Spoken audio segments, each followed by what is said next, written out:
gamme Pyrovalda Valda Afrique ak Pyrovalda ñoo leen di may seen émission Rétro Sport.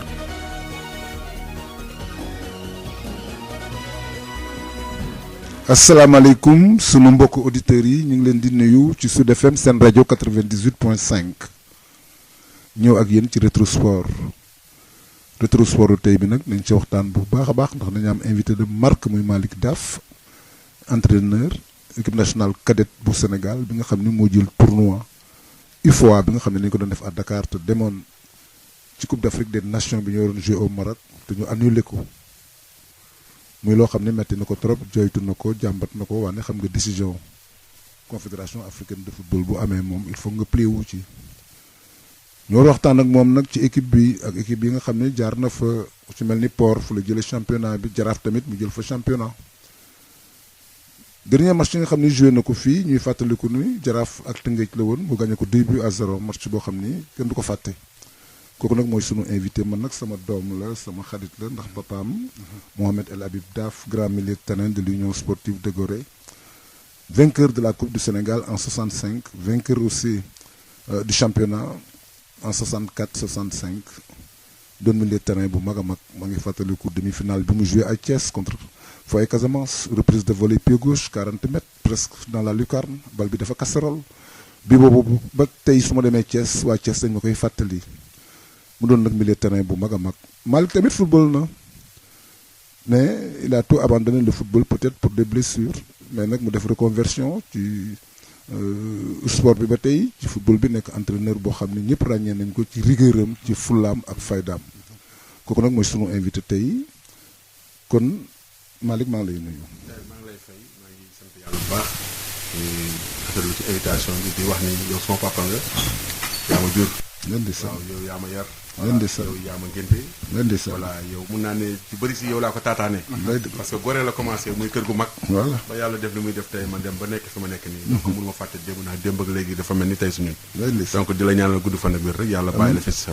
di wax El Hadj Malick moom suma xarit la sama turandoo la sama lépp la. ça c'est vrai di am contentement bu rëy di ñëw ci émission ndaxte yow chaque lundi nit ñi dañuy yàqamti wax El Hadj Malick toog leen déglu ndax macha allah bibliothèque la football rek ngay dégg te lu xamante ni yokk rek nga ciy jëlee di am contentement bu baax di ñëw teew ci émission bi pour participer ko ak yéen incha allah merci. jërëjëf Malick Maodo. waaw di fàttali bi mooy jot na fi ñëw. non bien sûr. jot na fi ñëw.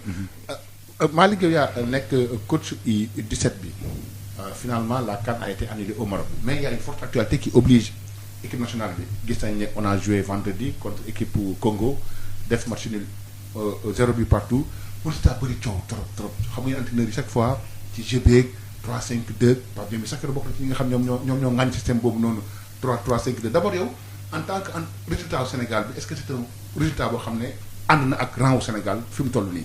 waaw xam nga du ma ne ànd na ci du ma ne ànd ci. ndax tey Sénégal tamit bu qualifié pare def 4 matchs 4 victoires qualifié jël paie. moom muy dem jouer match à Congo fii République démocratique Congo. non Brazzaville. ñoom vraiment ñu am match bu important muy match qualification pour ñoom. parce que ñoom dañu soxla woon. 3 points wala 1 point. mais ñoom match boobu perte ko arrangé wu leen woon. et je pensais que ci côté motivation ñoom ci seen côté la gënoon nekk. mais léegi ñun aussi permettre na à ce que Aliou Cissé mu élargir la liste. vraiment mu dem jëli ay joueurs partout. avec des jeunes joueurs aussi yoo xamante ni comme Pape Matar Sarr. bu jaar ci yow. waaw bu jaar ci man yàggul rek jógee coupe du monde de 17 ans 18 ans sax matagul. bon bëri na si ñeneen ak ñeneen ñoo xamante ni bon comme Abdou Diallo comme Napal bu nga xam ne moo nekk Leicester ak ñeneen bon je pense que ni booy def 3-5-2 ak équipe bu bees ak ay joueurs yu bees yoo xam ne mosuñu football. en 2-3 jours c'est très difficile. c'est très difficile. et puis contexte match bi tamit. ak état terrain bi peut-être ak ni nga bëgg a jouer. ak profilu joueur yi parce que loolu tamit xam nga entraîneur bu nekk mi dem tànn ay joueurs jëli leen. moom moo xam ñi mu yor. waaw mais tamit couple yi ñoo am solo ni ngay couplé ak aussi projet bi nga xam moom ngay teg ci la table loolu nag. damay bàyyi sama papa nga xamante ni ñun moo ñu yar. moo ñu tetee. de football du ma ko ñemewu ma ko wax sax moom mu toog. ndax man suy wax dama koy déglu. parce que man xam naa baax li may wax. ndax ñun lu ñu xam-xam moo ñu gën a xam. wax dëgg yàlla Malick dëgg li Malick wax. na toujours dama lay wax ni entraîneur bi nga xam ne moo yore à sa disposition joueurs yi. ak ñun ñu nekk ci biti dañuy sori trop. li ma wax Malick xam na ci dara. ndax problème interne yi am ci biir groupe bi. blessure yi am. ak tamit méforme yi am. ak tamit ñi nga xam ne ñoo gën a xarañ ci biir entraînement yi ak gën a jël match bi yooyu yëpp dafa nekk ay éléments yoo xam ne ñun mënuñu ko maîtriser puisque nekkuñu ci milieu boobu. loolu moo tax entraîneur critique ko yomb na mais liggéey bu jafe la ñuy am. nee naa la man am naa diplôme mais dama dem ba ci biir xam ne c'est difficile man leen lii du ma ko def métier. puisque loo mën boo demee ba résultat yi àndul tu es remis en cause. quel que soit alpha. bul fàttali ne tamit Zagallo dafa jël coupe du monde mais bi ko France dóoree final 3-0 bi mu demee Brésil dañ ko dàq. bien sûr c'est pourtant champion du monde la. en tant que joueur et en tant qu'entraîneur. parce que football moom c'est le résultat qui compte. gain la de. quel que soit alpha. loo mën boo amul résultat da ngay changer. te xam nga ni boo gisee ku mel ni Zidane ak tamit fu mu yóbbu Real ak niveau bi mu toll bu ñu demee ba naan dañ ko fiy jëlee nga xam ne affaire résultat la. mais bu dee affaire coaching ak affaire tamit régularité. il fait partie des meilleurs entraîneurs du monde. parce que dafa jël 3 fois Ligue des champions te c'est pas facile loolu moom rek moo ko mos def. c'est difficile moo tax ma ni la mën nañ critiquer de l'extérieur mais ce qui se passe à l'intérieur il faut être à l'intérieur pour le savoir. donc comme Malick a dit lui il a tenu compte des résultats et de la position de l'équipe du Sénégal puisque ñoo jël premier avec 13 points donc notre qualification est assurée donc envie bi nga xam ne adversaire bi qualifié wul daf koy am ñun duñ ko am puisque on a fait l'essentiel avant le match donc ñoom ñoo ñu gënoon motivé puisque pour se qualifier il fallait qu'ils ne perdent pas ils ont eu 1 point bu ñu demee gagner seen dernier match bi dañuy qualifié ñoo Guinée-Bissau donc loolu moo tax ils étaient plus motivés mais heureusement on n'a pas pris de but et on a fait jouer presque 4 ou 5 joueurs dans le groupe yoo xam ne mosuñu si jouer ba pare ñu joxe satisfaction parce que un match n'est jamais gagné d'avance d'ailleurs Aliou Cissé daf koy wax donner adversaire bi maa ko man kooku ci papier bi la mais sur le terrain c'est autre chose donc ñu ngi féliciter équipe bi mais di ñaan nag ak joueurs yi ñu am ak qualité yi ñu am ñu jéem a tenir compte ci loolu pour progresser parce que avec des adversaires faibles il faut nga prévoir ne da ngay daje ak ay adversaires forts te adversaires forts yooyu booy daje ak ñoom si tu n'es pas prêt tactiquement techniquement et physiquement da ngay am problème te loolu moo ñuy dal bu gisee jàmbat gi ñuy jàmbat ak jooy yi ñuy jooy loolu rek la dañu bëgg équipe bi améliorer wu ndax vu la qualité des joueurs que nous avons le droit de voir plus mën nañu am yeneen ambition notre ambition ce n'est pas de jouer une finale de Coupe d'Afrique mais c'est plutôt de gagner une Coupe d'Afrique ça c'est vrai man coach ñu dellu si waat ci li nga xam ne yaa ngi ci match keroog bi il y a des nouveaux qui ont été convoqués gis nañ le cas Abdou Diallo Pape Matar Sarr moom sax dañuy def parenthèse bu mag parce que moom c'est un pur produit du football local di nuyu papaam au passage Cheikh Sidat Sarr ak ex-coach Gorée moom tam yàgg ñëw fii ci émission bi gis nañ tamit y a Fodé Ballo-Touré ak Nafali Mendy est-ce que ñooñu seen intégration facile na par rapport lu ñu gis keroog ci match Sénégal bi waaw cette intégration pour man jafewul mais comme ni ñu ko père waxee rek je pense que keroog Aliou bëggoon na jouer parce que boo xoolee composition équipe bi 3 militaires yëpp presque soo xoolee ils sont beaucoup plus à vocation offensive waaw amul militaire d'habitude Aliou day am militaire bu am taille soit mu doon Kouyaté soit mu doon Ndoye wala mu doon keneen ku am taille mu taxaw devant la défense comme ça ci impact duel yi présence yooyu ci deuxième ballon beeg yooyu mais boo xoolee keroog Idrissa Gana Gueye Nampalys duñu ay joueurs de taille petit fin mais très technique véloce capable de projeter d'amener le ballon vers l'avant de même que Boy Matar je pense que il a essayé mais je pense que peut-être amul lu mu bëggoon keroog boo ko xoolee ci jeu bi parce que boo keroog bu jëlee 2 attaquants yóbbu ci kaw muy Sadio Mané ak Sadio ak Baldé Diao c'était pour amener un peu de la vitesse et de la percussion et de la profondeur devant mais amul lu mu bëgg te bal bi ñu jógewul ci kër gannaaw ñu préparé ko mu ñëw moo tax keroog ñoom tamit équipe bi ñu doon jouer envie bi ñu amoon ak bloc équipe bi organisation bi c'était compact bàyyiwuñu gars yi ñu jouer heurteur nañ leen arser nañ leen mais état terrain bi aussi permettre leen ñu développer seen jeu comme nu ñu ko bëgg a defee mais bu ñu ko xoolee ci configuration équipe bi ci choix des hommes pour man il voulait faire plaisir aux Sénégalais ndax 3 millions yëpp kenn du ci milieu récupérateur même Idrissa Gana Gueye jeu lay def bal bi su jaaree ci moom il da koy yóbbu ci kaw Nampalys il s'est tourné orienté avec des feintes faire jouer l'équipe Boy Matar il sait prendre le ballon faire le jeu ensuite terminer le jeu et puis moom il marque beaucoup de buts donc bu ñu ko xoolee xool ci configuration postes yi joueurs yi je pense qu'il voulait mais nag comme ni ki 1-3-5-2 ne se construit pas en 2-3 jours mais Malick laa bëgg ñëw parce que tu ne penses pas que 5-3-2 bi au milieu il y a beaucoup de monde est-ce que la construction foofu est fluide il y a environ 5 personnes au milieu avec bien sûr le départ des attaquants Diao Baldé Keita bi nga wax ak Sadio mais est-ce qu'il n'y a pas une bousculade au milieu de terrain parce qu'il y a beaucoup de monde. mais normalement loolu daf ko war a faciliter ci jeu de possession parce que ci transition milieu de terrain bi ñu am circulation ak possession de ballon pour projeter vers l'avant. ci nan maa la ci nan la ko war a mën a faciliter loolu milieu de terrain mais xam nga d'abord la première chose le jeu ça commence derrière. c'est-à-dire il faut d'abord qu'on prenne le temps de prendre le soin de bien préparer de ne pas se presser pour sortir le ballon. mais tamit aussi dans les courses les déplacements joueurs yi aussi ñuy def les bonnes courses. ensuite aussi les jours bonne course mooy daal daw boo xam daw bu am njëriñ la. waaw mais xam nga course tu sais parfois da ngay boole 3 milieux de terrain 3 bëgg a bal. waaw bu ñu yoree pour def relance bi 3 demandoo te dans la course du ballon. fekk du def noonu dafa am diversion. kenn bu demee jëli ñeneen ñi dañu war a préparer def leneen. comme ça bu ko jëlee ñu géem a rechercher jeu bi chercher triangle bi wala chercher côté yi chercher daal loolu mooy indi jeu quoi.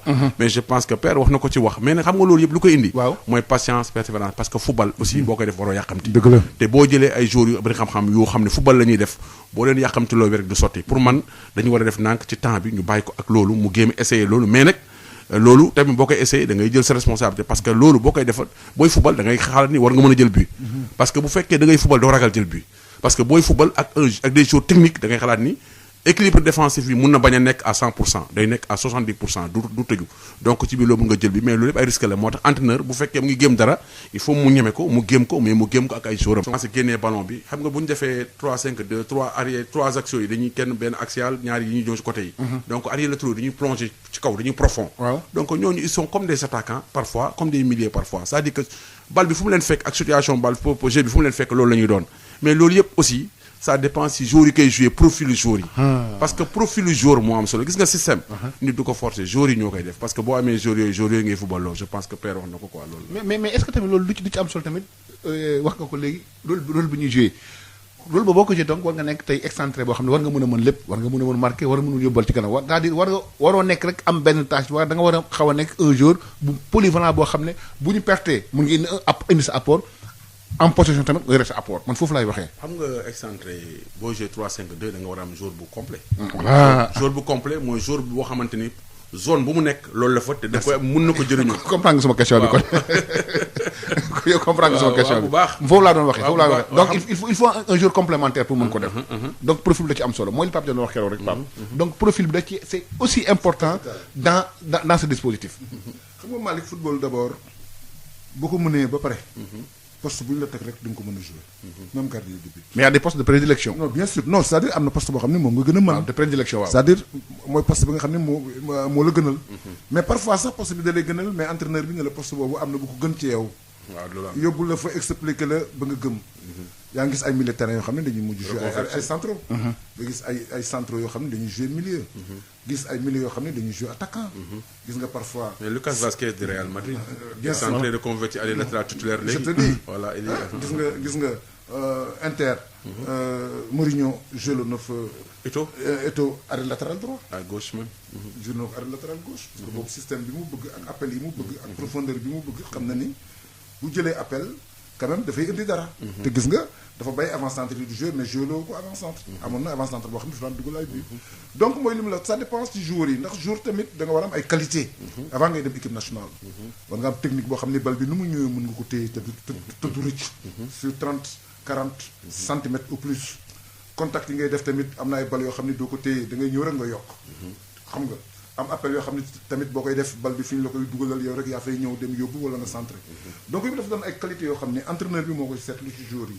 mais base du joueur moom mooy Malick nga am technique. waaw boo amee technique moom di nga neex a waxal. mais moom li mu wax dafa am solo ndaxte technique dafa am ñett. dafa am technique individuelle. waaw li nga xam ne yow talent la. mën nga ko sa bopp yow. waaw technique collective. mooy technique dans l'ensemble. mais technique en mouvement dans la course du joueur. techniquement ñu passe de balle même nga nekk sa course. nga amortir ko wala nga maîtriser ko. mu téye ñetti technique yooyu moo am te joueur nag li mu wax. la première chose joueur booy jàngal techniquement bu duwee pare après lépp mën na yomb ci moom. là c'est le plus important. ça c'est le plus important. mais coach ci équipe nationale ba tey gis nañu ko tamit benn jour boo xam ne il a pour une première tey fàttali fii souvent ci émission bi Retro Sport ay ñoom record bi ñu joué amuñu at yi ay ñoom Cheikh Seck ak 18 ans ay Eusebio daf koy fàttali souvent ci émission ay 18 ans 19 ans international gis nañ keroog ci Sénégal un jour boo xam ne pur produit football local la muy Pape Matar Sarr genre génération foot dem Metz ñu convoqué ko yow yor nga ko en U17 yóbbu ko su ma juumul CAN yóbbu ko tamit coupe du monde est-ce que sélection d'abord bett na la le fait que ñu sélectionné ko Pape Matar Sarr. déedéet lu tax. Pape Matar sama premier tournoi international au Japon. mooy sama capitaine équipe. U17. waaw premier tournoi international man bi may njëkk a def en U17. Japon laa ko defee. Pape Matar Sarr moo doon sama capitaine équipe. boobu gisoon nga ci moom ay prédisposition. yu wóor gis naa ci moom yu wóor man du tax ma dem nommé ko capitaine parce que déjà dafa nekk joueur boo xam ne dafa bëri qualité. parce que dafa nekkoon leader ci équipe bi parce que dafa doon joueur boo xam ne da doon tirer équipe am. vers le haut. et là c'est important. c'est capital moo tax man dama ko jël responsabilisé ko parce que da ko doon wax parfois papa Malick dafa dur mu ne ko man maa la ko dénk. man maa ko ne na def lépp lu war ci yow. moo tax parfois après dara ñëw vers man di ma seet ma waxtaan ak moom mais après dañu ko libéré mais Pape Matar.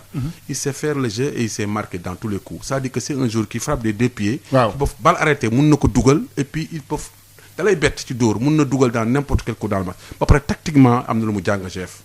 waaw c'est un joueur très discipliné tactiquement il est en place tout le temps. et ça dit que maanaam ci wàllu taxawaay bi. ci wàllu non loolu la am boo tax muy fekkee di dugal même match intégration am jafewul. ku jógee Ligue 1 à 17 ans nga dem di football match ça veut dire que il s'est aguerri déjà. ba muy dem ñor na. d'habitude da ngay dem ci club yooyu ñu foog defaraat la. ñu perfectionné la yokk la jàngal sur le plan tactique amélioré la nga door a ñëw. mais moom en même pas 5 mois 6 mois il reste titulaire dans cette équipe. et puis il devient même l'homme de base de cette équipe. il est décisif tous les matchs. donc loolu la quoi. loolu mais lan la war a gën a yokk ci jëwam. à son âge lu war a gën a perfectionner à son âge pour. man dama doon wax Sidat benn défaut rek la am. amoon na parfois benn nonchalance lenteur. waaw mu travaille affaire xale tamit. waaw loolu yëpp mais mu ngi koy travailler parce que mu ngi gis naa changement mu ngi ñëw ci moom parce que moom d'habitude léegi bu ñu élaborer di préparer même bu fekkeewul bal bi sax nga gis ko muy fekkee di pénétrer. mu ngi koy essayer d'habitude da doon xaar lu ñëw tànkam mu yóbbu. moom c'est un joueur qui aime beaucoup toucher le ballon. et quand il le touche il est très fort. moom da koy toucher jox la nga delloo ko mu appui profond out une deux pour frappe bi wala mu wekki out appui une deux remise dugg pénétrer ak ballon bi dóor c'est que il a des frappes incroyables coupe du monde c'est pas pour rien qu'il a été le joueur décisif de ce tournoi. bañ gars yi dañu ko doon xool sax jaxle parce que dafa dépassé woon gars yi ci niveau. parce que jour la boo xamante ni aussi ak fi mu nekk je pense que il est encore perfectible et dina gën a yokk niveau jeu am léegi nag moom bu ñëwee équipe nationale ça dépend aussi avec les jours dont il va jouer donc ak loo am talent si ñi ngay jouer ñooy génnee li nga yor. parce que loolu c'est important aussi man je pense que foofu la quoi. donc match bi nga xam ne joué na ko keroog moom ak Abdou ak Naam Fally comme li Malick wax ak tamit l'arrière latéral gauche qui joue à Monaco. Fodé Ballo-Touré. Ils ont amené quelque chose à l'équipe. Ah, bien sûr. Tu sens qu'il y a de la technicité. Avec Abdou, il y a de l'assurance au niveau central. Avec Koulibaly, ça va aller. Ouais. Donc nous avons notre paire d'axe central maintenant avec Koulibaly et Abdou. À gauche tamit Ballo-Touré match yi nga xam ne def na ko ak li muy def maanaam ci plan offensif bi c'est extrêmement important au milieu tamit Navalis donc c'est des joueurs yoo xam ne ils peuvent nous amener quelque chose qui manquait à cette équipe du Sénégal cette vivacité là cette combativité permanente bi nga xam ni peut-être moom la ñu daan gagner loolu c'est un plus pour l'équipe loolu xalaat nga ni loolu ça peut nous amener loin dans cette Coupe d'Afrique. Bien sûr père d'abord Abdou Diallo intégration am sax dafa ma bett. Pourquoi? Parce que dafa ñëw wane fougue wane rigueur wane envie bi nga xam ne moom bi mu nekk Dortmund indi ko PSG boobu tey muy jouer arrière gauche gagné place am yàggul loolu laa gis ci moom mu ñëw am aussi aisance ak technique boo xam ne parce que tey match bi passé barki démb gis naa muy kase ay ligne moom di jël bal bi di kase ay ligne pour bal bi ci kaw mais loolu ci première sélection yombul ci joueur parfois da ngay bañ a yàq assuré wu jël bal joxe mais moom dafa ñëw jouer avec beaucoup de libéré wu jouer et puis très teigneux très rigoureux en défense comme tu le connais parce que tamit quoi qu'on puisse dire Congo créé wul occasion on a été très solide derrière ba pare sur le plan du jeu relance c'était propre mooy li mu wax rek am ak central gaucher avantage la nga am ak central gauche am ak central droit day am équilibre loolu c'est très important dans une équipe ba pare beneen bi côté bi mooy Nampalys muy wax dafa mën a fubal moom bu mu jóg mu tegee suuf da koy génnee am na fin de corps am na jeu boo xam ne permettre na ko ci sortie de ballon boo ko amee am Gana am paire boobu je pense que dina yom nga après nga am Matar moo tax man la Aliou géem na parce que ci 3 milieux de terrain yëpp c'est une vocation offensive géem na fubal bi mais peut-être lan moo tax doxul peut-être excentré rôle yi peut-être Crépin nekkul ci meilleur jour am jéewul rôle bi mu war a jouer peut-être aussi keneen jéewul rôle bi mu war a jouer moo tax mu am yu bëri wax moo tax transition bi lien bi bal bi exwul ci ñoom Sadio moo tax Sadio da doon décrocher haut trop bas pour jëli ballon bi bu décrocher après day am Sadio Baldé day installé ci kaw moom rek te du woon loolu parce que dañu war a jouer 2 attaquants axiaux 2 attaquants axiaux yi dañu war a nekk un qui fixe kenn ki rôde autour qui tourne autour ñoom ñaar ñi alterner loolu la ñu war a def ko. mais est-ce que tamit yaakaar naa système boobu tamit amoon un avancement type numéro 9 type. genre Famara ak Mbaye Diagne di woon am début de solution. waaw xam nga loolu mën na nekk parce que bu ñu ko xoolee ci 3-5-2 loolu mooy logique.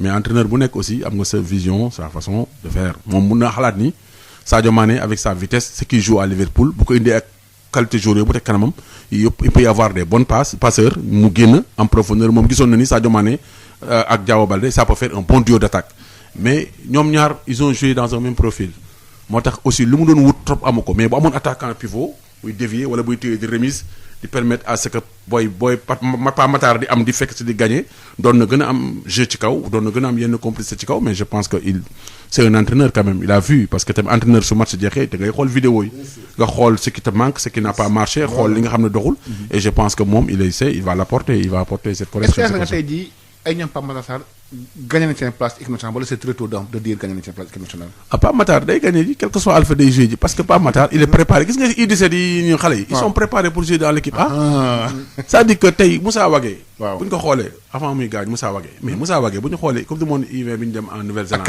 ak Crépin Diatta ak ay Moussa Koné yi di dox ay Reims. ak Sidi Sarr yi ñoo fa nekkoon. ay ñoom ñoo fa nekkoon amoon na Ismaïla Sarr bi. Ismaïla Sarr ànd nag ñun joué Afrique du Sud. donc voyagé joué ay kii mu tëtti Zambie. donc ñoom ñoo fa nekkoon donc ñu ngi gagné seen place. pour man amul âge football amul âge talent la. pour man soo amee personnalité am talent nangu ñu imposer pour man entraîneur gagné rek la bëgg et puis entraîneur il est là pour faire des résultats donc man il n'a pas bu tànn kii 30 ans kii 25 ans non pour man 16 ans sax waneel ful ak fayda wane lu leer pour entraîneur bi da lay dugal yóbbu la et Pape Matar Sarr sa prestation pour le premier match est acceptable man je pense que encore bu ñu ko gënee jox confiance comme ñu dugalaat ko lu mel ni demee encore di match bi suba. mu ñëw encore confirmer dina ko gën a jox confiance mu gën a jël place am ci équipe bi c'est important. am na ay ñaari joueurs yoo xam ni entraîné na nga leen ci ñu jël leen ci équipe bi.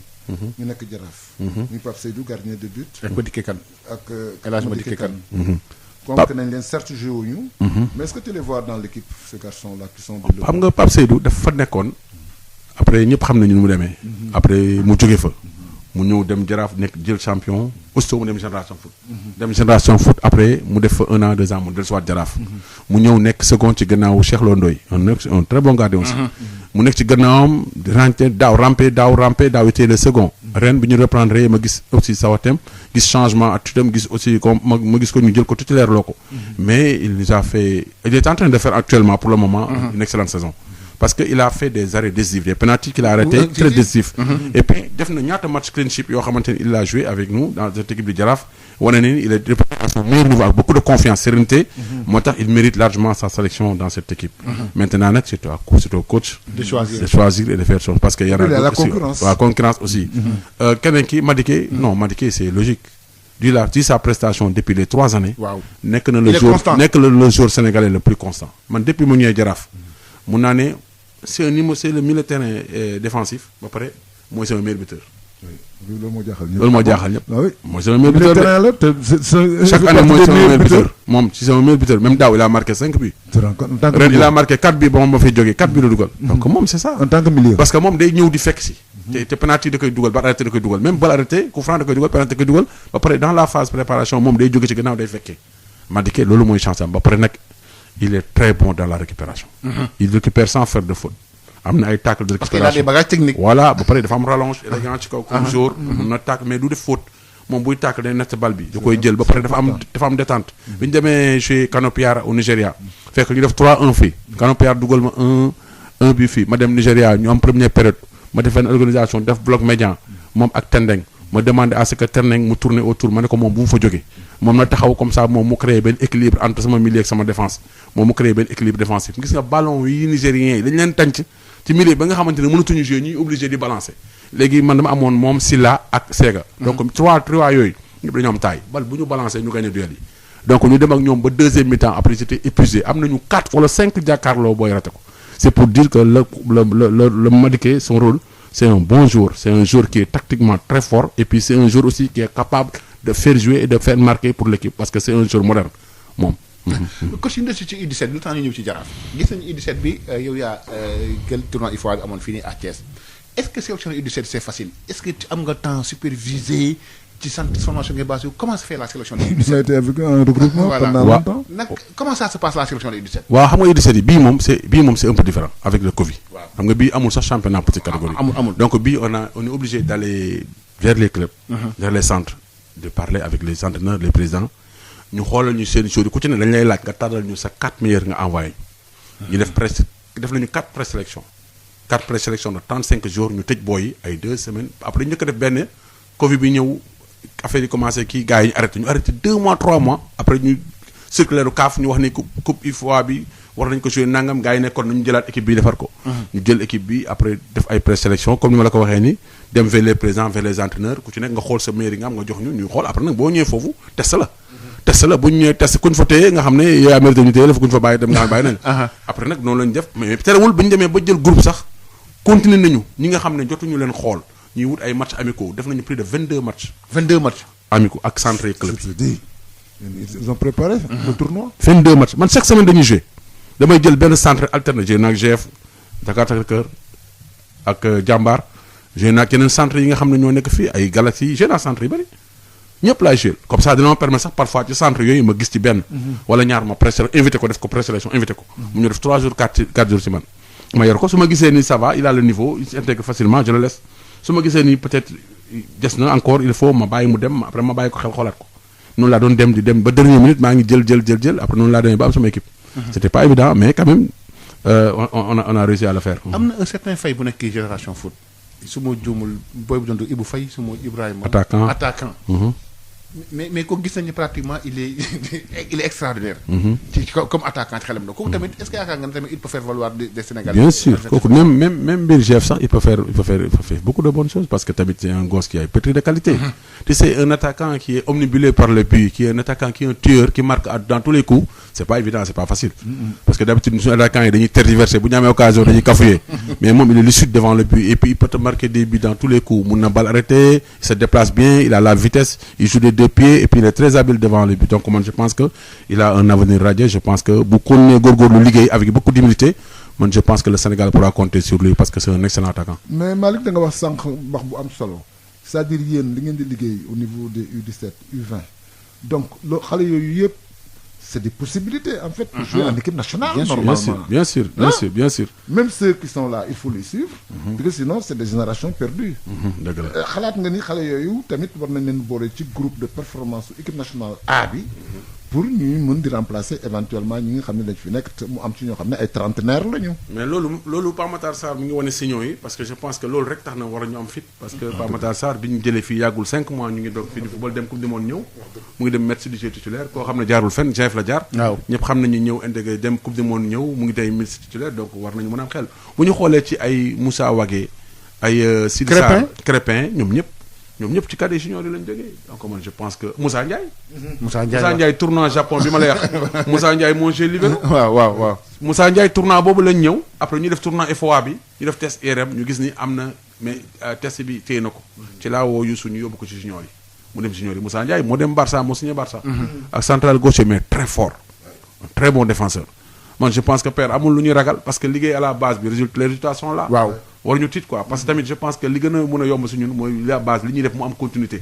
lépp lu ñuy liggéey ñu mun ko continuer mu dem ci kanam c'est ça voilà loolu mooy mais da nga wax lu am solo léegi nga ne da nga gis Moussa Ndiaye IRM bi teeku nga propose ko Youssou donc ça se fait entre vous non bien sûr mu gis nit gis na la ah man kat Malick gis naa kenn ça se fait sama rakk la Youssou man yor naa équipe nawetaan mboti pom Gueule Tapée mënu nekk fa ñoo tëgg Gueule Tapée ñun ñaar suma rakk la parce que tamit moom bi muy dem jàngi France fekk na fii man may yor nawetaan mboti pom di continuer mboti pom mu nekk sama quartier ñuy jël coupe muy kontaan ñu ànd nekk xarit ba yàlla def mu dem ñëw loolu du mos a daj bi mu ñëwee fii tamit noonu la ñuy toogee waxtaan parfois bu entraîné junior yi ma nekk ci cadets yi dañu amoon benn centre la ñu amoon boobu tubaab jalaw rek la ñu amoon waaw moom mu entraîné heure bi ma entraîné heure bi ñu daan daje foofu parce que ñu ngi waxtaan toujours di conseillante di waxtaan te loolu dañ ba léegi mais bu ñu dajee football la bu ñu dajee ku ne da ngay bëgg a gagner mais bu weesoo on est dans le même quartier on a vécu ensemble donc bu ñu ñuy waxtaan on échange de football man su ma yoree dara mu dépassé ma xam ni war na ko mën a jëriñ dama ko muy kii rek mu tëtti le jeune milieu de terrain di Mamadou Lamine Camara c'est le capitaine maa ko yoroon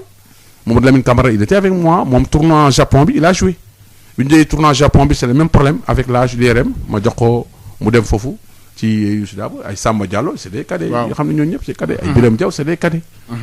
ay ñooñu ñëpp cadets la ñu woon. mais comment tu trouves Youssou tactiquement puisque seen match bi ngeen joué Jaraaf ak Teungueth football club il a eu wax nit ñi waxtaan ci wax yu bari. waaw Youssou c'est un bon entraîneur parce qu'il est en train de faire de très bonnes choses quand même avec Teungueth FC avec les U20 aussi.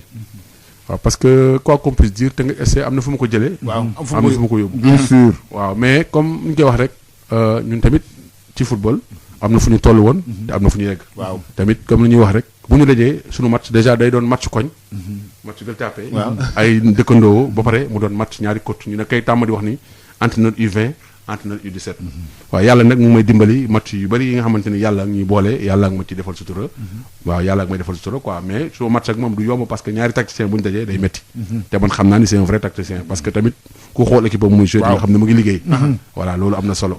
mais coach on te voit dañuy gis souvent ci banc bi doo toog mukk da ngay wax ak fukk pourquoi loolu Malick choix la mbala da ngay nekk ci match bi pour man dama gis da ngay toog di wax dama ne waa man Malick doo toog sax yow. doo toog waaw man nag te tu sais man lu bëri loolu jaaxal na leen. waaw parce que ci sama nature man gars yi dañu naan ba muy fubal. da nga calmoon ma calmoon. moo ma jaaxal. waaw tu sais loolu nag moo ma forger lu bari ci sama carrière parce que père wax nga ko sànq sama carrière. dama blessé ma teel a bàyyi.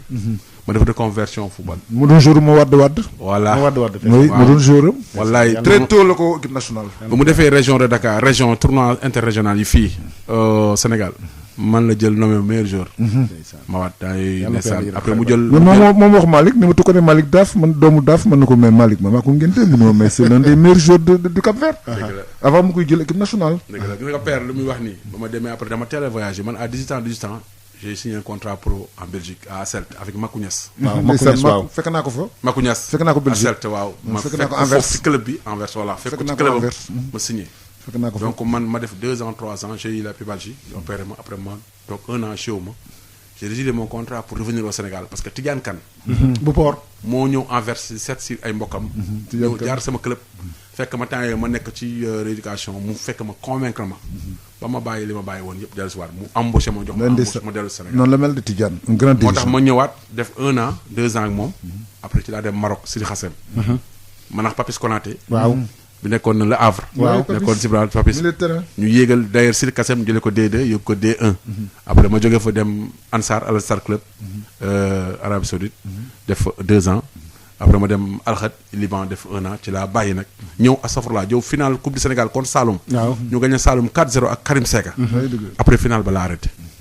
ma bàyyi équipe bi dem coupe d'Afrique man ci la arrêté def sama reconversion commencé dem ci comme ni ko ñëpp defee rek ci footballu nawetaan. après ñëw nànk ci équipe bu. mais def nga jàmbaar après. jàmbaar ah si muy yéeg année bi muy yéeg. en 2011 2012. waaw maa ngi fa waaw maa ngi fa man ak Gadiaga dafa nekkoon nga yéegal waaw ñoo ko yéegal waaw après année boobu ci laa ñëw yéegal port après année boobu fekk na port wàcc ma ñëw 2012 2013 2011 2012 après 2012 2013 man ma ñëw yéegalaat port dama jóge jàmbaar mu yéeg ma enchaîné fekk port wàcc ma bàyyiwaat jàmbaar mu yéeg man ma bàyyi ko fa ñëw jël port yéegal ko mais jël nga championnat bi ak port kooku ban année la jël naa ko ñaari yoon jël naa ko en 2004 2005 en première division jël ko en 2011 2012 en deuxième division jël ko nekk champion Ligue 2. bu ma jógee jàmbaar champion Ligue 2 dama ko ñëw jëlaat port Ligue 2 encore. ok après ci nga ba nga fa jógee ci nga dem dama dem Wakaam. nga dem Wakaam def fa un an. ma jógee Wakaam ci laa ñëw Jaraaf en 2017. en 2018 ma jël championnat bi après ci laa enchaîné jël tournoi IFOA boobu. may njëkk jël premier tournoi IFOA bi ñu qualifié Coupe d'Afrique foofu laa ko njëkk jëlee ak Jaraaf dama teg la ñaari tournoi trophée yooyu jël ko. mais coach gis nañ ne Jaraaf équipe yooyu ñu def tuuti Jaraaf sax équipe yooyu yàgg fa dafay jafe. lool. maanaam doo fa. moom def na fa 5 ans. def nga fa 5 ans macha allah je touche du bois. lan moo ñu expliqué secret longévité bi lan la woon au Jaraaf de Dakar résultat yi la mbala da nga impulsé daal surtout que yow sax Pape Niang day wax ne Gorée nga. waaw Gorée c'est dans le sang. waaw du dañ. moo wax dëgg la. waaw lan moo expliqué longévité boobu au Jaraaf de Dakar. waaw xam nga sama ñëw Gorée nag sama ñëw Jaraaf nag début yombul woon. waaw yombul woon parce que métti na woon xam nga. dafa joué ak moom. waaw xam nga yombul woon waaw li père di wax bi nga gagné ko waaw ba pare victoire bi nga manifesté ko. voilà dëgg la manifesté ko d'ailleurs sax am na ci manifestation bi ñu gis ay saaga. waaw te fekk xam nga ñu ma yar. non xam non loolu du yow. waaw mais xam nga non xam nga ñu yar. nu ñu yaroo. Misaal. mën nga manifester jubilé. mu ne doo saa. parce que je suis né entre Gorée et Jaraaf. day dëgg la. mes meilleurs amis c'est les Jaraaf. peut-être li jiitu loolu. match bi dañ ko waxtaanee. ci fu ñuy ataayee fu ñuy waxtaanee fu ñuy defee suñu jotaay. Gueule Tapée. ñuy tëkku. donc man ak suma xarit sama frère Ousmane Sy de passage mooy wax ci moom. mooy ki nga xam gardien bi nga xam ne moo fi jël yàggul. ñuy toog di ataayee sama gars yi dañuy tëkku di wax mu ne ma booy noppil rek ma ne ko bul wax dara. man de match bi dama koy joué ba mu jeex mu ne ma même man ma ne ko bu soobee yàlla xanaa match bu jeexee gars yi fii la ñuy bañ ba faw kaf nii ci kaf. yàlla def match bi ñëw comme li père wax rek éthique football. nit ñu yaree nit ñu xamee parce que tey bu ma sañee dem Jaraaf ci éthique laa ko teg ak ci yoon. am na lu ñu doon gis ci man duñ ma sañ jël seen équipe. bañ naan kii traître la wala kii jaam la. moo tax man dama joué le jeu ñu joué yàlla def ñu gagné Jaraaf 3-1. bu ñu gagné Jaraaf 3-1 nag après mu demee ni mu demee. waaw moo tax kii jël championnat bi. Pikine waaw après nag coow li bëri. année suivante ñaari tali ñëw. fekk ma dem coupe du monde ba ñëw. équipe bi nag ci gannaaw équipe bi wàcc na. comme vous vous rappelez. ñu neen équipe bi wàcc na kon Port amul lu muy joué. ma ne Port amul lu muy joué. Port dara àtte championnat bi lu muy joué. Port amul lu muy joué ma ñëw jël équipe bi en une semaine. de groupement fermé au Port. man leen on joue ce match c'est une finale pour nous. on va jouer pour l'éthique du football. ñun ñooy àtte championnat bi. man je veux pas perdre ce match je veux gagner ce match. Boy pendant une semaine on a travaillé le jour même de la veille du match j'ai sorti l'équipe du Port. pour l'amener dans un autre lieu secret caché rien que pour ce match parce que j'ai dit que dama ko xañ Jaraaf ñaari tali dama gagné damay jouer pour sama bopp parce que son day nuru man dama defal lii Jaraaf dafa ñaari tali loolu du sama jikko moo tax booy dama wax ak ñoom ci cadre langage de vérité les jours match bi je teg leen pression moo tax ils ont joué aussi pour l'éthique du football ils ont fait un match ni 0 but partout contre ñaari tali douane waaw gagné championnat je me rappelle donc loolu moo tax sama ñëw Jaraaf yombul woon mais nag j'avais à cœur man ak suma xarit Ousmane Sy de gagner encore le titre pour le Jaraaf parce que dama ne lépp lu ma defoon lu metti nit ñi bëgg naa tey waaw su ma ñëwee seddal seen xol loolu laa doon ñaan yàlla def na man ak suma xarit sama doom ndey sama genn wàll bi nga xam ne moo wàññeeku yàlla na ko yàlla yërëm waaw nga xam ne kenn la woon ci man te wax dëgg yàlla sama mag la woon suma lépp la woon grand gardien du voilà moo doon sama conseil sama adjoint sama lépp fidèle compagnon très loyal ànd ak moom ci àndu dëgg ñoo daan nekk 24 heures sur 24 wallahi asim bataay ñu ànd tey moo tax jour ñu jëlee championnat bi jooy na parce que moom tamit dafa nekk biir Damel si biir këru Jaraaf la dëgg moo tax loolu moo taxoon bi ñu ñëwee Jaraaf bon liggéey ak rigueur ak sérieux moo ñu may ñu yàgg fa parce que Malick dafa amul caaxaan moom liggéey la xam këram jàpp njàmburam ni noonu lañ ma yaree wax ji bëriwul kii bëriwul liggéey dem sama kër gis nga man pour ma déplacer sax problème doo génn xam nga man noonu lañ ma yaree sama génn sama dugg bëriwul mais comme man sama papa moo soxla damay bàyyi la ma jàppoon ñëw wuy si ko moo tax tey ma mën a toog fi jàkkaarloo génn moo tax ñu def une benn émission suñu gan tey di fàttali ma def coach U17 alors Malick nga def Jaraaf def leen championnat bi 2018 yóbbu Jaraaf encore Coupe d'Afrique dugal ko phase de poule yi ça aussi il faut le dire c'était pas évident Jaraaf musu ko def je ne me rappelle plus c'est-à-dire yow bokk ci ñi bind taarix histoire du Jaraaf Dakar comment vous avez vécu cette période là ak Jaraaf de Dakar bi nga xam ne avant ngay dem choisir U17 dañ ci del soir naka nga vivre situation bi le fait dugal Jaraaf ci phase de poule yi mais sant yàlla rek xam nga lépp yàlla la parce que sama bëgg-bëgg bi may ñëw Jaraaf nee naa la dama woon pour bégal Jaraaf maan yi lépp lu ma xañoon tey mu metti leen jox leen ko benn bi yàlla def ma bokk ak sama doom ndey suma xarit sama genn wàll Ousmane ñu defandoo ko mooy jël championnat bi moom nekk fi waaye ma ne ba léegi damay continuer liggéey bi nga xam ne loolu lañu tàmmale woon ñun ñaar muy bëgg yëkkati Jaraaf au sommet moom la ñu bëgg te tey moom nekku fi mais jabaram mu ngi fi ay doomam ñu ngi fi famille ñu ngi fi tey dama bëgg tey réussir mission bi moo tax Jaraaf j'avais à cœur de réussir cette mission de faire ça moo tax j'ai pris mon temps et puis ñoom ils m'ont fait confiance la vu le résultat et puis gis nañu aussi discipline organisation bi am na changement bu bëri parce que nit bu toogee ci équipe parce que li muy liggéey doy na leen je pense que loolu tamit tax na aussi man tamit amoon naa chance am ay président ak Cheikh Seck ak Youssou Diall ak dirigeants yi ñu bëgg ma vraiment defal ma condition yëpp pour ma mën a toog mën a liggéey moo tax it loolu li ma def nii yàlla jox ma ko vraiment après mu dem ba équipe bi dugg phase de poule di ko rafetlu di ko wax ni jël naa ko jox ko sama xarit doomu nday Ousmane encore ka nga xam ne nekk fi mu wax ni liggéey bi du ci man rek liggéey bi ñoo ko tàmbale ñun ñaar la grande partie a été fait depuis donc mun naa ne man dama yeggale rek liggéey bi kon nag tey bu ñu defee résultat boobu moom am na ci part bu rëy voilà moo tax tey su may wax tamit moom dinaa ko tudd bu baax ci liggéey bi parce que gannaaw yàlla lépp lu ma mën lu ma xam lu ma yokk moom participé na ci moom ma mag ñu bëri xamuñu ko. moom magee ñeenti at. moom moo doon sama adjoint. góor nekk national. waaw moo doon sa adjoint te moo doon sama wéttali national avant muy dem port. moo doon sama wéttali moo doon sama lépp su ma meree wala xam na ma su ma joué perte mun naa toog jour du ma wax ak kenn c'était le seul bu mënoon ñëw sama kër toog wax ak man. bi ñu koy convoqué équipe calme ma billaay. sama kër lañ ko jox rendez-vous fa lañ ko jël see. wallaay ma jaatee ko fa jël si sama kër. parce que daf ne ma booy bi fan la dëkk man ko booy bi mi ngi dëkk Layeen. c'est-à-dire 27 angle 4 ak angle 2 yooyu. ndax mën nañ ko contacter puisque Cheikh Seck dafa xaw a blessé. en regroupement on est à Thiès. léegi ndax mën nañ convoquer booy bi man leen bàyyi leen ma taal sama oto dem seeti ko ni ko jeune homme mu ne mën na ko jëlal say bagages dès le convoqué équipe nationale mu ne tonton nga ne lan mën na ko jëlal sa bagage. parce que ma xanaa naa tàggoo man ko dama nga tàggoo. dëgg la Thiès la jëm nii parce que dañ lay jël si oto baa ngi nii. wallaahi mu tàggoo ndeysaan seen waa kër ñu ñaanal ñu jël si ko sama kër lañ ko jël see yóbbu ko regroupement équipe nationale Thiès. wallaahi mu fekk fa Cheikh Seck boobu Cheikh Seck mooy titulaire. mu bokk ak moom regroupement bi. nekk un grand gardien de but. excellent gardien gaucher. mën relance. mu dàqoon drop ci àdduna am drop. dàqoon drop ci c'est un àdduna grand gardien de but. mais man xam lu bëgg a laaj Malick passage am Jaraaf yow Pape yàgg nga ci équipe yu mel noonu est-ce que c'était facile bi ñu équipe yu mel noonu nga xam ne c'est des équipes traditionnelles wax nga sax ci organisation am loo xam ne am na mais am tamit ñoo xam ne ils ont. non moom li ko may chance mooy dafa entraîné Mboti Pom. waaw te Mboti Pom presque c'est le Jaraaf. fa la ñoom Cheikh Seck Golo. et puis Youssou Diall bi nga xam ni mooy président section de football bi waa Damels la. dafa yàgg di leen côtoyer ci ay matchu nawetaan ak ay matchu koñ. donc ils étaient dans presque le même quartier. le même environnement. le même environnement. donc c'était pas difficile xamante nañu ñoom. dañoo jouer entre ñoom. ak entre équipe. moom mi entraîné Mboti Pom. xam nga. Cheikh Golo Mboti Pom. nekk dirigeant Mboti Pom. Youssou Diall. nekk dirigeant Damels. à la rue 19.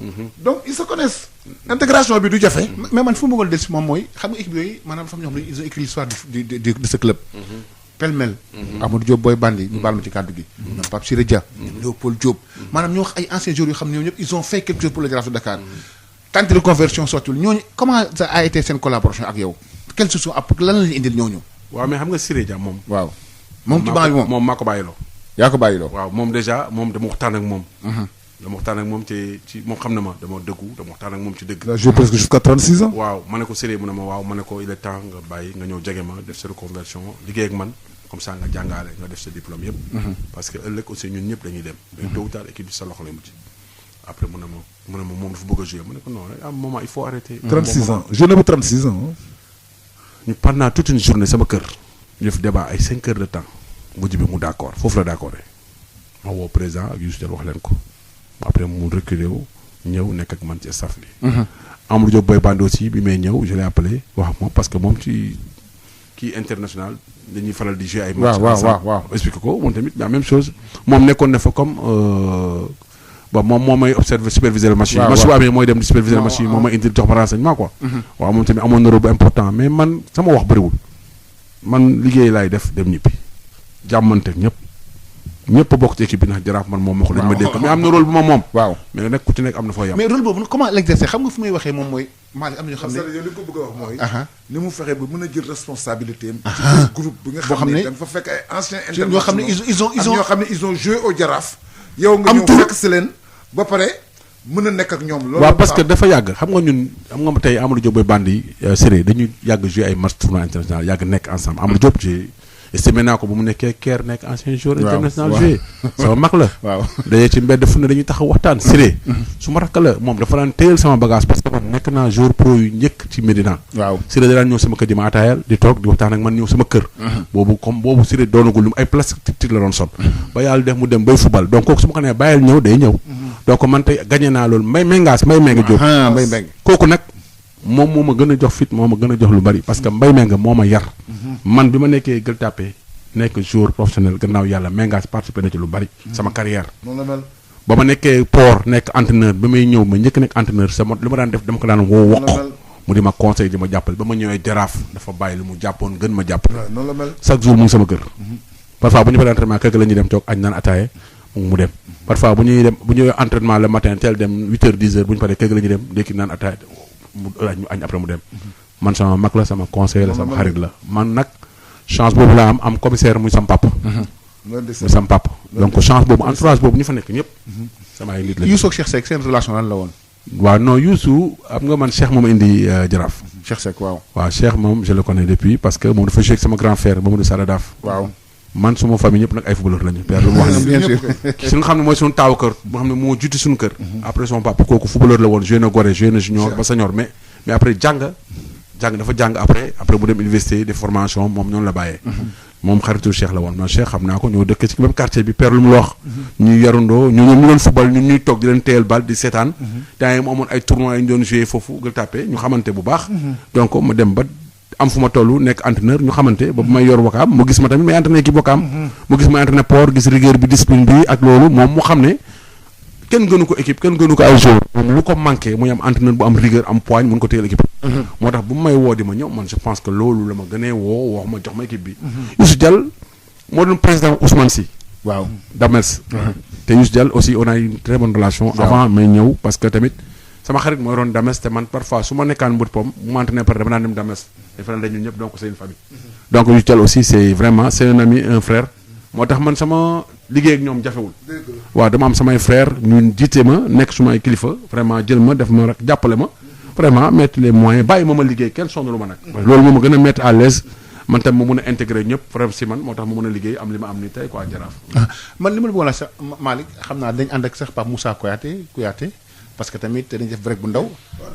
Pape Diouf le 31 moom mooy am 1 an ci suuf. mooy Pape Diouf ancien président bu Marseille. Pape Diouf ancien président. yàgg toog fi ci émission bi invité à chaque fois bu ñëwee def naan ma bul ma wax sax affaire invitation. day ñëw chaque lundi bu fi ñëwee il vient à l'émission ñu toog émission waxtaan bu baax ci football bi quoi muy suma xarit di nit ku baax yàlla na ko yàlla xaral. amiin yaa rabbi allahumma. waaw moom anniversaire am la ñuy def le 31. Déjà à Marseille, les gens sont mobilisés là-bas, la presse, les supporters de l'OM et tout ça. Moussa Kouyaté bi nga xam ne xaritam la. moom la ñuy jokkool nii de Marseille comme ça mu wax ñu anniversaire bi. comment ça se passe. d'accord Moussa ñu ngi lay nuyu. maa ngi leen di fay di nuyu Sénégal yëpp di nuyu auditeurs sud yëpp. di leen sant bu baax. alors di leen ñaanal wér ak wérle. fii ak àllarba la ñuy 31 lay coïncider en disparition Pape Diouf ancien président olympique Marseille lan la waa ville de Marseille prévoir pour kii di Pape Diouf. waaw le 31 mars mooy premier anniversaire u Pape Diouf bu leen fàttam ne Pape Diouf mooy la première victime du Covid-19 au Sénégal. bien sûr. loolu moom la Covid bi jëkk a fàtt ci Sénégal. tey jii man keroog dem naa toog ak maire de Marseille. waxtaan ak moom. toog ak première adjointe bi nga xam ne moom mooy nu mu tuddati Michel Ribirola. Michel Ribirola boobu moom la ñu faloon au mois de mars. moom moo jox place am maire bi tey muy Benoît Payan. ñoom ñëpp jël naa seen ay interview. sénégalais yi dinañu am jotu déglu leen. dem naa seeti club des supporters yi foo yaakaar man bi ma demee ba dugg tubaab yi ni ñu mel ci Pape Diouf dafa ëpp. te am na yoo xam ne nag ñu ngi koy préparer yu rëy fii ñu ngi koy préparer maire bi nee na ma dugg ko waxagum mais ñu ngi koy préparer yu rëy waa Olympique de Marseille ñu ngi koy préparer yu rëy. bu subaa war naa sant ak ñoom Basile Boli ak responsable olympique Marseille yi. donc 31 bi la Marseillaise bi nga xam ne fa la doon liggéeyee comme journaliste. seen journalu mercredi dañ koy def spécial Pape Diouf. sànq sax woo nañ ma pour ma jox leen numéro téléphone consul général. allo war na la pro. waaw voilà. allo Moussa. xam naa dañ àndaat ak moom dégg nga du ñu wax. ñu koy préparé sérieusement Sénégal. dina am émission spéciale bu ñu def foofu sur Pape Diouf. où beaucoup de joueurs ñoom Joseph Antoine Bell. ñoom Drogba. ñëpp ay intervenir. ñoom Desailly. donc ñoom Desailly tout le monde. donc fii ci Marseille. ñoom daal fas nañoo yéeneer fàttaliku Pape Diouf. ndeysaan lu leen taxaw. ma bëggoon nag Sénégal gi nga xam ne. fi la dëkk. fa la dëkk. fi lañ ko denc. di ñu denc ko fi. ñu ngi ñaan fédération sénégalaise de football. suba guney équipe nationale yi dañuy football. nañ ko defal une minute de silence takk brassard noir à son hommage. loolu mooy li ñuy ñaan fédération sénégalaise de football. ñu defal ko hommage à Pape Diouf pour service rendu à la nation. bu ñu fàtte ne. match de gala bu ma sat am Sénégal. le jubilé Boubacar Sarr Locotte. le jubilé de Eusebio Ibrahima Ba. la dernière fois en décembre 92. ba ñuy def match de gala bi de All Star African. George Weah dong moo ñëwuloon. maa ko ci jàppale. dégg donc Pape Diouf yaakaar naa ne état wu Sénégal. ak fédération sénégalaise de football. dañ ko war a amal njukkal parce que Pape Diouf n'a jamais été décoré de son vivant au Sénégal. Pape Diouf a reçu la Légion d'honneur des mains du président François Hollande. Nous souhaiterons que l'État du Sénégal décore Pape Diouf à titre posthume. Nous souhaiterons que la Fédération sénégalaise de football lui rende un hommage à l'occasion de ce match de demain. Parce que Pape Diouf mérite ça. Que la presse sénégalaise fasse écho de cet événement. Ici à Marseille, on en fait. J'appelle toute la presse sénégalaise de se rappeler d'un digne fils du Sénégal. Pape Diouf était l'un des Sénégalais les plus populaires et les plus connus au monde. Le seul président noir d'un club européen. Et c'est pas n'importe quel club, c'est l'Olympique de Marseille qui a une étoile sur la poitrine. Je te dis. Et puis les supporters me disent que les présidents qui ont marqué cette équipe de l'OM, c'est Bernard Tapie et Pape Diouf. Ouais. C'est sûr. Donc il est rentré dans le cœur des Marseillais. Dieu l'a pris chez nous, fi mu dëkk. Kon Sénégal, les Sénégalais ne doivent pas être en reste. Na ko Sénégal sargal, na ko Sénégal jox gëddëm. Pape Diouf mérité na suba bu xale yi football. Fédération sénégalaise de football defal ko une minute de silence. Avant le coup d'envoi. Merci beaucoup. xale yi takk brassard noir à son honneur. La fédération nañ ko dégg. Et je rappelle au président de la République que Pape Diouf doit être décoré à titre posthume pour service rendu à la nation. Merci Moussa jërëjëf. waaw dañuy ànd ak Pape Laye tuuti rek may ko ma jël publicité del temps ngir massage bu jaar ci yoon taamu leen gamme Piro Valda. Valda Afrique ak Piro Valda ñoo leen di may seen émission rétro sport. Malick dégg nga li nga xam ne moom la Moussa wax li jëm ci wàllu Pape Diouf. Pape Diouf dégg nga ko dégg nga ay jalooreem gis nga tamit li mu daan participer ci développement football africain bi et particulièrement football sénégalais bi. indi na fi façon jour bu nekk. daan leen loger hôtel Teranga. maag moom presque ñoo daan defandoo loolu ak suñu benn xarit bu génn àddina bu tudd Samba Diarra Sey yal na ko yàlla xare àddina moom tamit. ay Eusebio ay Locotte seen jubilé ki yëpp loolu yëpp lu ci nekk def indi na fi façon jour bu ne. ñoo joué fii stade Léopold Sédar Senghor. yow ban lecture nga def ci Pape Diouf. père xanaa di ko ñaanal yàlla rek. amiin amiin yàlla xare ko àjjana. te suuf sedd si kawam ay saraxam yeeg jaay loxoom di wax ni li mu wax dëgg la parce que icône la ci football. loolu nekk président noir nekk président Marseille yombul.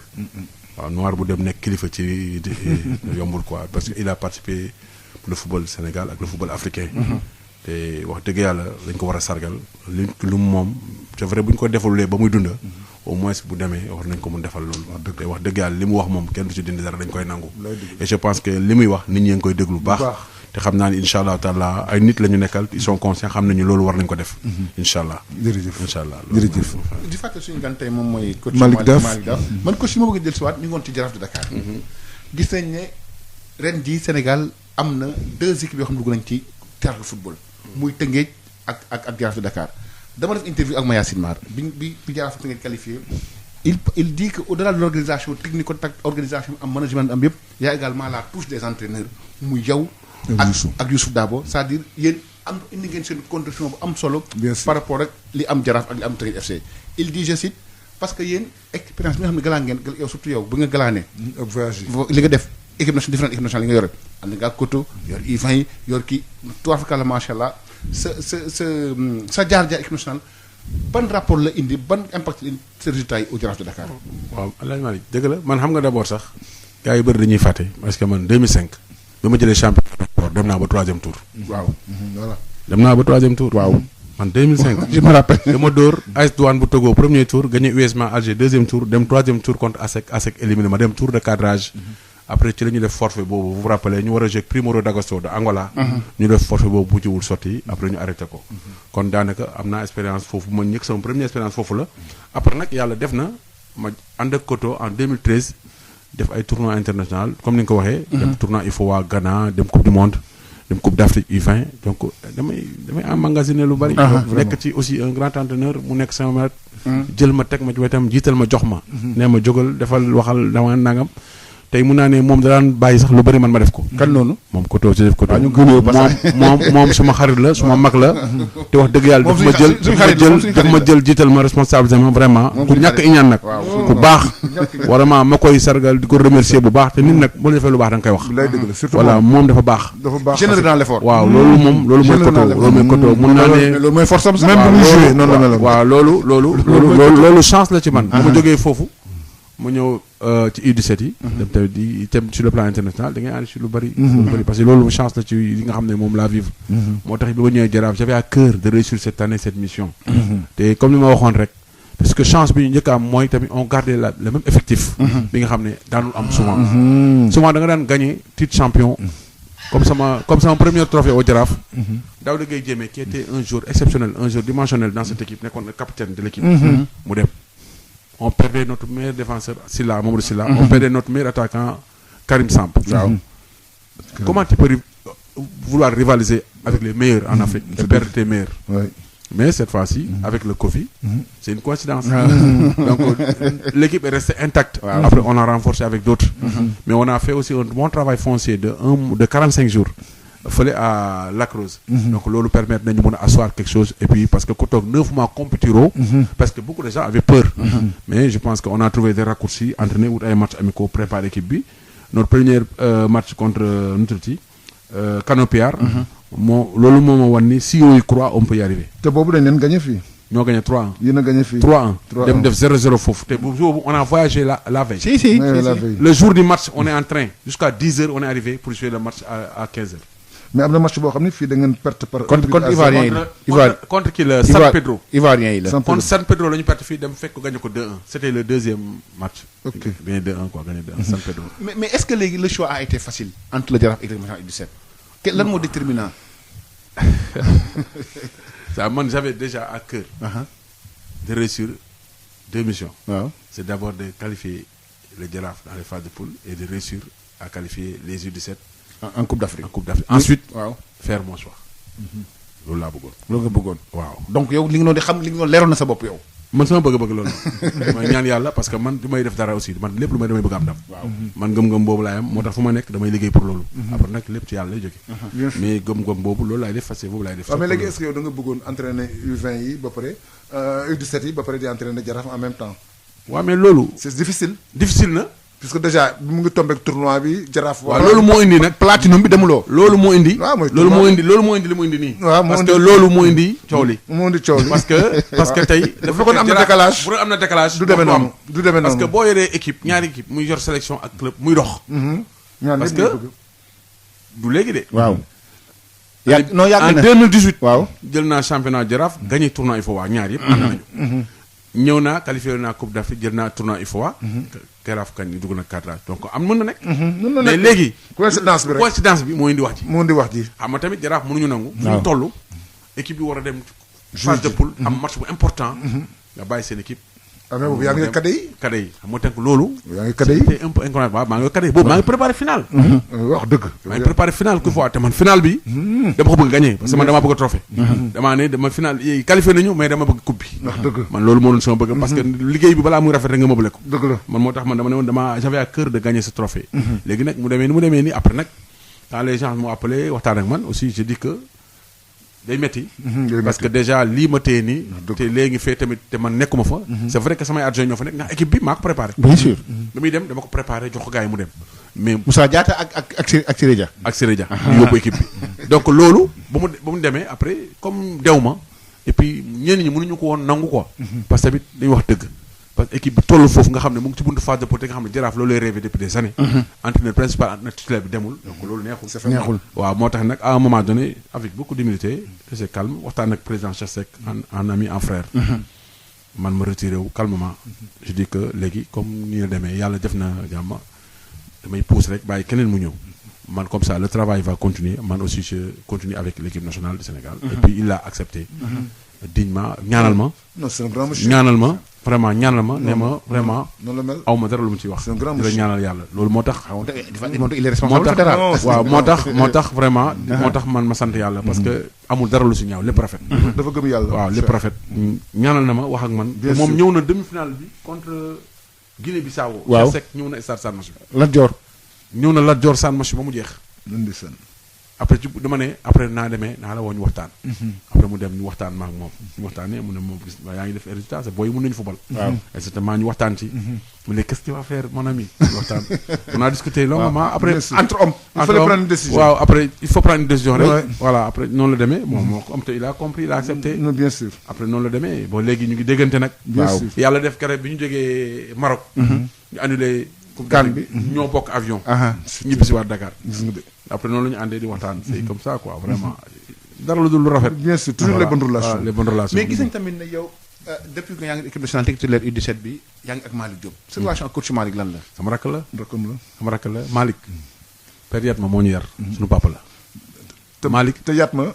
dafa joué sama papa Papa Malick. daf ma koy wax ak sama turandoo dañu joué ñoom ñaar. moom mu joué Foyer Papa Malick di joué Gorée. donc ils ont joué ensemble des finales et beaucoup de matchs. c'est des amis puisque Yatma mi ngi dëkk rue Diel Diop. Papa Malick dëkk rue 1. xam nga kon benn koñ. moo leen séparé moo leen séparé Malick si bi te chaque dimanche dañ daan joué stade Assane Diouf ak di nekk maison des jeunes. wallaay fi lañ daan footballé di basket di ping pong donc dafa nekk quartier boo xam ne quartier sportif la. Dëgg la. ils se retrouvaient là-bas. Voilà. c'est des frères et des amis donc loolu ci seen i waajur la avant ñoom. voilà xam nga. ak tamit ak les qualités techniques de Malick Diop. Non, bien sûr. Malick xam nga Malick suma rakk Ibou Daaf mooy grand frère Oumar Daaf bu nekk France Thonon-les-Bains ak Malick ñoo yorandoo foofu parce que Malick France a nekkoon waaw Malick bi mu ñëwee après comme ni ñu koy waxee papa yi benn la te par hier ma damay gisante ak moom souvent dama demee fekk fa Malick ñu waxtaan Malick il est dans le milieu Malick ñoo defandoo formation initiateur premier degré deuxième degré ñun ñaar ñooy ànd ñoo mos a ànd wallahi azim Dëgg la pas parce kay. que fii ñoo ànd maax moom ñooy reeri bu ñu daan teg reer sax dañ koy bàyyi dem génn reeri di bi ñoo doon ànd maak moom loolu am ni yàlla def ñu dem ba maax moom ñu bokk équipe nationale mu nekk sama adjoint nekk suma rek nekk sama xarit et puis nekk quelqu'un de très compétent waaw compétent ba pare nekk loyal ku sincère ku xam kuy servir parce que lu tax ma ne dafa loyal. da ba seen benn jour ma oole kade yi ma oole jotuma ko. ma oole jotuma ko ma oo ko.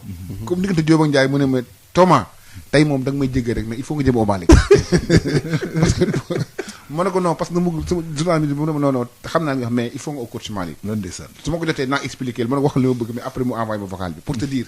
mu ne ma man fi nekkee du j'ai pas le droit à la parole dafa fidèle. du ma wax dara mais j'ai pas le droit à la parole. mais pour wax la Malick dëggoom ak yaram ak sincérité am bu ñu demee jouer match amical Maroc man fii laa toog waaw am na wax ne mooy dem. moo dem xam nga du ma wax coach la veille maa ngi déglu classement bi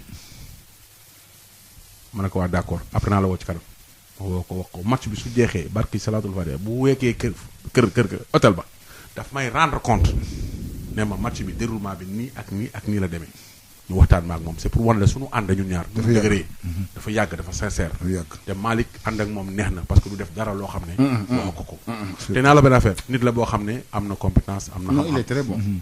daf lay wettali da lay jàppale Et puis il parle football. waaye parle football Il parle football. donc loolu su suñuy waajur yi la moo tax maa ngi moom suñu ànd difficile man Malick tubaab jalaaw géréw sama kër Malick moo may jël chaque jour ñooy ànd ñuy dem ñooy ñibbisi ndoo Malick loolu moo ñu boole Malick maa ngi moom frère famille la lay dëgg. famille la lan la impact centre de formation yi am ci résultat équipe nationale yi.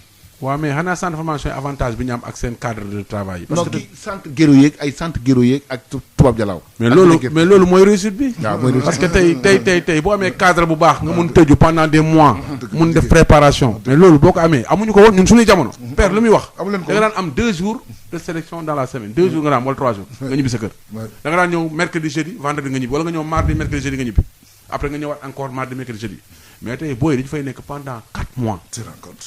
ñun booy yi toog nañu 3 mois yoo xam ne gisuñu seen waajur yi ils sont là-bas regroupés fermés di entraîner vraiment di récupérer médicalement ñu suivre jëretig yi lépp ñu leen koy toppatoo booy yi moo tax à moment dafa ils sont dañu maîtriser li ñuy def ko parce que loolu ay jamono amuñu ko woon mukk ci àddina cadre de travail yooyu boo ko amee di liggéey di wut ay match amicaux di liggéey mais mënoo def lu dul progresser moo tax tey résultat U20 U17 yi foofu la de foofu la liggéey rek Malick ñu bàyyi Malick ko ñaari Malick nekk ñu bàyyi Malick notre invité mu récupérer tout ñu joxe résultat yi waaw bul insister nag ci gore xam nga résultat yi moom di fàttali léegi mu ngi bi antenne bi si kanam tuuti résultat yi Pape di fàttali ci Ligue 1 bi diggante Teungueth FC ak Génération Foot 0 but partout la match au sommet bi keroog y avait la présence de Sadio Mané Douane ak Pikine 1 but partout la Jambar Casa Sport 1 but partout également Jaraaf gagné Cneps 1-0 1-0 Ndiambour Stade de Mbour gagné ko 1-0 Ndiambour ça ne va pas Mbour Petite Côte ak NGB 0-0 Union Sportive de Gorée ak DSC 0-0 donc classement bi Teungueth moo jël premier bon dafa am 2 matchs de retard en Mali donc Teungueth tamit ci bonne position la nekk deuxième place bi Douane moo ko jël avec le même nombre de points. Une excellente équipe de la Douane. Troisième Génération Foot avec 20 points. Quatrième Jambar avec 20 points. Cinquième Aspikin 19 points. Sixième Giraffe 17 points. Septième Casa Sport 15 points. Sixième Cneps 15 points. Huitième, neuvième Stade de Mbour 15 points. Dixième Dakar Sacré-Cœur 13 points. 11e Ndiambour 12 points, 12e Mbour Petite Côte 11 points, 13e Union Sportive de Gorée 9 points, 14e Niary Tally 7 points. Malick championnat bi doy na waar ah. waaw championnat bi. doy na waar waaw championnat bu métti lay doon. comme d'habitude championnat bi dañ koy jouer ba l'ultime dernière journée.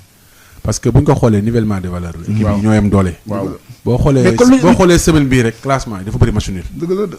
bëri match nul boo xoolee ñi nekk ci kaw gàññante wuñu dañu match nul. dëgg la dañu match nul. boo xoolee Jaraaf moo ci profité moo gagné Cneps moo gagné Cneps boo ko xoolee ci loolu tamit da ngay xool am na équipe yoo xamante ni il y a 2 ans ils étaient en perte de vue Génération Foot. waaw il revient bien. bien sûr. waaw ak des jeunes joueurs. non maa ji toog na fi ne xam na lan la. des jeunes joueurs issus de la formation.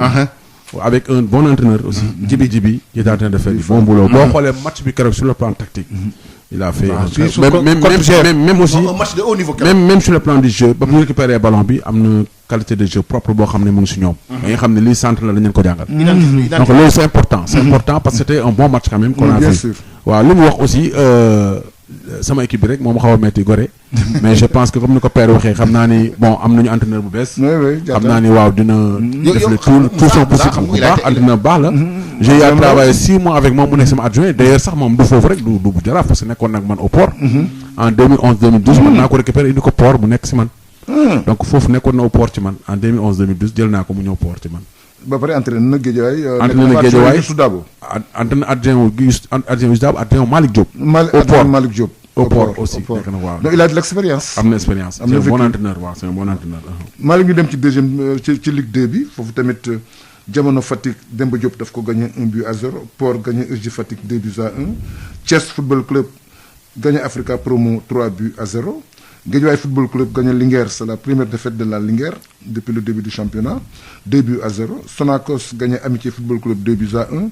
Renaissance Union Sportive de Wakam gagné 2-0. tey nag le Kër Madior di war a daje ak Duc. Kër Madior équipe Malick Diop. waaw dañoo match nul 0-0. dañu match nul 0-0.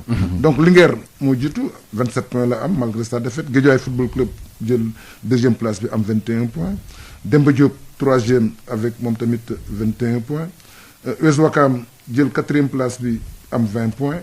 Kër Madior jël 5e place bi am 19 points comme que am na léegi comme am na tey 20 points. quand même Kër Madior. ki ci topp tamit mooy Sonacos moo jël 6e place bi mi ngi am 19 points. 7e Amitié Football Club 16 points. 8e Duc 15 points. 9e Thiès Football Club 15 points. 10e EJ Fatick 12 points. 11e Renaissance 12 points. 12e Port 11 points 13e Jamono Fatick 9 points 14e Africa Promo 5 points mais Malick dañu remarqué ni Port tamit depuis quelque temps depuis 2 ans ou même 3 ans ci suuf la ñuy nekkuñu ci kaw te pourtant c'est une équipe qui a joué les premiers rôles dans le football sénégalais depuis un certain temps. Qu'est-ce qu'il y a des dirigeants yi ñoo fa nekkatul en tout cas il y a des problèmes là-bas. waaw je pense que bon peut-être aussi politique de recrutement bi. xam naa loolu la ñu war a gën a xool aussi parce que Port aussi quoi qu'on puisse dire équipe bu mag la. bien sûr. parce que nekk na fi Régna ak Tidiane Kane. bien sûr Régna ak Tidiane Kane pendant des années. Régna na fi. waaw pendant des années je pense que bon comme ni nga ko waxee rek. je pense que bu ñu xoolee waat politique de recrutement bi. je pense que mun nañu ñëwaat c'est pas évident c'est pas facile nag parce que léegi football jamono day dox. toutes les équipes se préparent ñëpp bëri doole. ñi mën démb tey. waaw ñi ñu mën na leen mën tey. voilà loolu am na quoi. sport noonu la mel parce que loolu moom dinaa d'ailleurs sax. ak changement d'entraîneur bi am na benn déclic parce que Abou Talib si deuxième match am dafa nul premier match am gagné deuxième match am peut-être mun na am changement bu bari et puis moom tamit je pense que jot na waxtaan ak man conseillé naa ko pour mu téema def recrutement bu renforcer équipe am waaw mu gën a am taxawaay bu baax ci équipe mën nañu ubbi antenne bi léegi si 88 628 bu nga xoolee aussi ci Linguère moom tamit dafa dominer Ligue 2 bi waaw démb lay door am première défaite am championnat waaw mais tamit bu nga xoolee malgré la défaite rawee na leen 8 points xaw ma 7 points parce que dafa garder ossature am bu daaw garder aussi staff am dafa nekk ci continuer bu mu nekkoon daaw waaw bu ñu xoolee Wakaam aussi mu ngi ñëw Kër Madior mu ngi def résultat yu baax en deuxième division Linguère Machib Diagne moo leen di yor ba léegi waaw c'est le même staff qui est là-bas donc je pense que deuxième Ligue 2 bi perpétuel la ñuy am bu serré aussi dañ ko jouer defe naa ba ci dernière journée bi incha allah ñu jël kenn ci ligne bi allo sëñ Bass. salaamaaleykum. waaleykum salaam wa rahmatulah. Ndiaye Malick. waaw. Malick ñaari Malick yi. Ba ak Ndiaye. waaw maa ngi di ziar di leen gërëm. merci beaucoup. ñu ne xoolal maa ngi wax ak yéen man pour ma laay ñibbi comme que daal ji laay ñibbi sant naa ko sama ànd moo doon jàdd. mais Ndiaye. Malick Daaf. waaw. Malick Ndiaye. xam nga la ñu war a bàyyi Sénégal. artiste costume. nit ki buy dund nga koy sargal. sama yaay xaar mbay ma jaaga nee na ma bërë la may woowee lépp luñ ma defal bu ma dee baalu ma leen. Sénégal lañ dëkk def nañ ci jaloore bu nekk. yéen a bokk Tëngéej. waaw mais ñoom duubal wees ñoom Mbaye Gueye ñooñu ay deebal lañu. am na ñeneen ñu fi nekk ku mel ni Léopold Diop ñun dañ leen war a sargal. waay dëgg la. amul lu ñu deful Sénégal. waay dëgg la. mais boo dee xoolal coon fekk dañu bàyyi ba mu dee ñu koy defal yooyu la ñu war a bàyyi. dañ ko bàyyi. Malick maay encouragé. bu mu wooree équipe nationale. merci tu es un grand coach. man dama lay suivre. et je connais le football. Sénégal mën nañ la ko jox nga gérer équipe bi. te di doxal. coupe d'Afrique sax mënu ko fi indi. bien sûr. affaire bi du wax liggéey la. voilà loolu daal naa leen ko wax. merci beaucoup. voilà te le football percussion la. percussion la. voilà kay. merci bro. merci beaucoup bro 88 comme toujours 628 98 98 ngeen ote suñu invité tey moom mooy coach Malick Daaf. coach U17 yi tamit am jaar-jaar bu bëri ci football bi la macha allah. comme joueur mais également comme tamit également comme entraîneur coach am na laaj ma laaj tontu wax gis nañ ne ci banc bi doo toog da ngay gesticuler rek da ngay tu joues le match en même temps que le joueur pourquoi loolu. comme si mooy ne rek. waaw. bu Atlético de Madrid bu Atlético. c'est le même tempérament. c'est le même tempérament et puis vous n'êtes jamais satisfait. waaw loolu am na. waaw pourquoi loolu. waaw pourquoi allez-y waaw. waaw loolu dañ ma koy wax souvent. dañ ma koy wax man nag noonu tamit tempérament sama parce que man jikkoom la rek noonu la mel. sama papa. man moo ma yar sama papa policier la woon. ma leen di dafa tàngoon. su tët bu baax. waaw donc ni mu def ñu yar ci rigueur nag. ci fayda. man gagneur laa man bu ma defee. man su ma pertee mun naa tël 2 ou 3 jours lekk man noonu laa mel nit ñi dañ ma ko xamee nag moo tax man lépp lu may def ci def fu la. moo tax nag gis nga nag banc bi sama préparation match moo gën a metti parce que dem si yàlla Ousmane bi nga xam moo doon nekk sama wet moom daan dalal di ma mottali yu bëri mu ko daan def moo tax boo fa nekkulee fii day metti quoi parce que man dama bëggul defet man dama bëgg gagner tout le temps dama bëgg gagner man noonu laa mel man sama joueur yi bu ma pertee match lundi bu ñu ñëwee duñ ma xool non man quand je perds le match le lundi c'est sanction totale pour tout le monde. mais est-ce que loolu tam pas baaxul ñu koy inculquer xale yi dès le bas âge. oui c'est important. man dama am loolu entraîneur bi bu koy def xale yi dañuy ragal a perte. voilà. ils font tout pour gagner loolu moo tax ndax da nga koy dugal seen bopp. da nga koy inculquer seen bopp culture de la gagne. culture de la gagne. loolu mooy bëgguma match nul. voilà victoire laa bëgg bëgguma 1 point je veux le maximum. kon Malick en attendant. ñuy woote ñu joxe résultat basket yi bu fekkee. am na ko nekk am na ko woote. waaw allo sëñ bi. allo salaamaaleykum. maaleykum salaam. Bas Sakho la. Sakho Ilimane fidèle à Malick Daaf. Sakho Ilimane Sakho Ilimane. di nuyu sama coach sama grand sama xarit. di ko ñaanal man dama woote rek pour ñaanal ko. yàlla nangu ñaan. li boo ñaanee yàlla nangu Sakho Ilimane yàlla na ko yàlla sottal. man loolu rek laa parce que moom xam na man xam naa. day dëgg la. du ma témoin ci moom nit ñi di dégg mais moom xam na lu ci sama xol. aussi xam naa lu ci xol dama koy ñaanal rek. waaw loolu rek la ma tax may woote. jërëjëf Sakho jërëjëf Malick résultat ci basket féminin bi joué nañ seen 10e journée.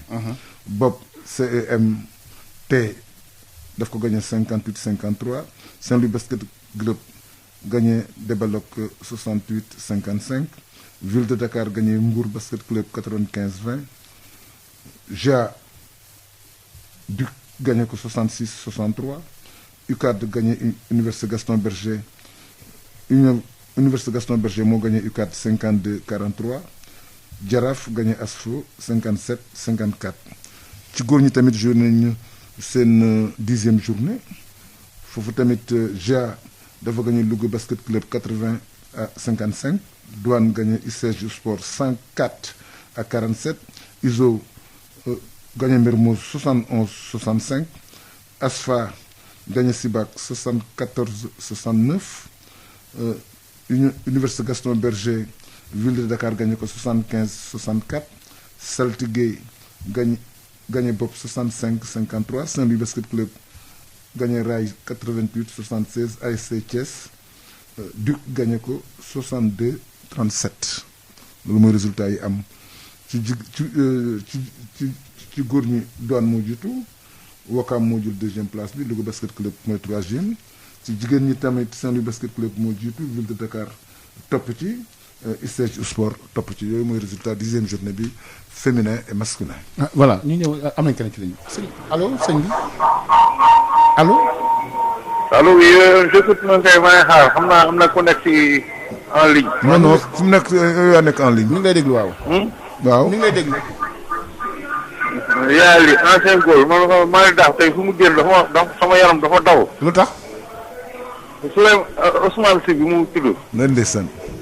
doomu ndeyam la. maa Ousmane Sy ñoo doon góolandoo ah équipe nationale maa ak moom la woon. yow noo tudd. Yaya Li. ok. ancien goal de la Jeanne d'Arc et du Dakar Université Club. dëgg la Yaya. Yaya da nga def maa ngi lay nuyu bu baax. xaaral fii sax am na musique tuuti. ñu ngi lay dégg pourtant de. allo Yaya. oui. mais on vous entend bien, allez-y. Au moins quelques mots sur Malick. Allez-y. Merci. Merci. Voilà moom nag. Voilà il y avait beaucoup de ay musique ak yooyu. Voilà ñu jël keneen ci ligne bi si 88 628 98 98 ngeen di oote. coach ci gis nga ñi nga xam ne oote nañ léegi pose même pas de question mais c'est des prières. dëgg la. parce que. laaj la mais ñoom c'est dañ lay Yaya c'est un ancien gardien de but de la Jeanne d'Arc. Je le connais quand même. Du Duc voilà c'était un bon gardien quand même. Bon gardien. nee na jeune équipe nationale moom Ousmane. C'est vrai moom Ousmane xaritam la woon. moom Ousmane. donc di fàttali suñu gan tey moom mooy coach Malick Daaf.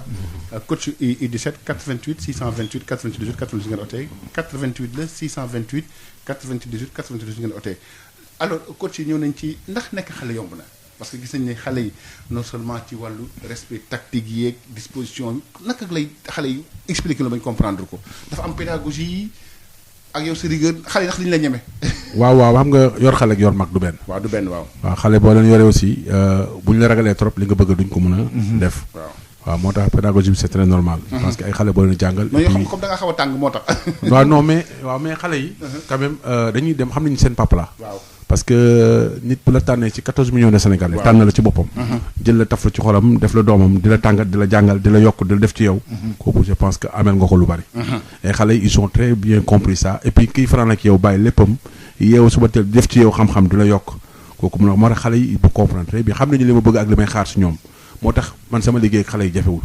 boo gisee bu ñu dugalee bi dañuy daw ñëw ci man parce que lépp dama leen koy wax dama leen xamal li nga xam ne mooy réalité football parce que boo footballee dund ko da nga koy xam da ngay am sensation bi di ko sentir et puis parfois damay dugg si ñoom ci ay atelier di entraîner ak ñoom ñu gis ni papa bii li muy wax mën na ko. waaw dëgg damay téye passe téye dribble téye croisé téye joxe ñuy dugal di reetaan parfois ma leen ko expliquer ñun bu ñu ci tolloo léeg-léeg lii dina expliquer moo tax aussi sama nekk ak ñoom jafewul. mais sur le plan tactique on insiste beaucoup parce que xale dañuy travailler. parce que am na âge d'or boo xam ne vraiment il faut vraiment insister sur le plan tactique et loolu sur le plan international soo ci bëggee génn c'est il faut vraiment fort sur le plan technique. xale gën a neex a jàngal moo gën a neex a jàngal waaw loolu moom c'est vraiment. ñu jël kenn ci ligne bi sëñ bi allo. allo waaw ñu ngi lay déglu noonu tudd ak fan ngay wootee. c'est Ablaye Niang. Ablaye Alaaji Malick. waaw kilifa gi. Ablaye Niang. allez-y ban Ablaye Niang. Ablaye Niang buy liggéeyee fédération. Magu Kader Niang.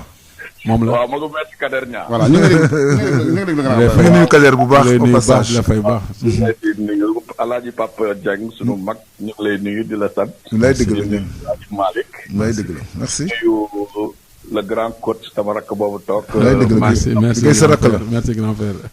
l'histoire retiendra que c'est la première fois may dugg ci émission pour wax. te Malick Malick moo tax may wax. non t'es un Goréen moo tax. waaw mais xam nga tey jii Ablaye Niang bu Médina. bu Kusum. boo bëgg a def témoignage ci Malick Daf. ñu ngi déglu Ablaye. da ngeen yàgg moom def fu nekk jaar ngeen fa Port ak Gorée fu ne allez-y. Malick li tax ma bëgg a dugg dama bëgg a wax nit ñi ne fu mu nekk. ci entraîneur au Sénégal. xëy na ku ko xamul lay bett. wante ñun ñii dëkk Médina Kusum. bett ko parce que ñoo ko yar. yor ko mu nekk xale nekk capitaine u cadet Kusum. dëgg la. Pape Demba Ndiaye. artiste nekk entraîneur am ma nekk adjoint Pape Demba Ndiaye. pour vous dire que Malick personnalité bii mu am. daf ko judduwaale. xam nga personnalité kenn du ko saxal nit. déedéet mais Malick dafa juddu nekk leader. dëgg la.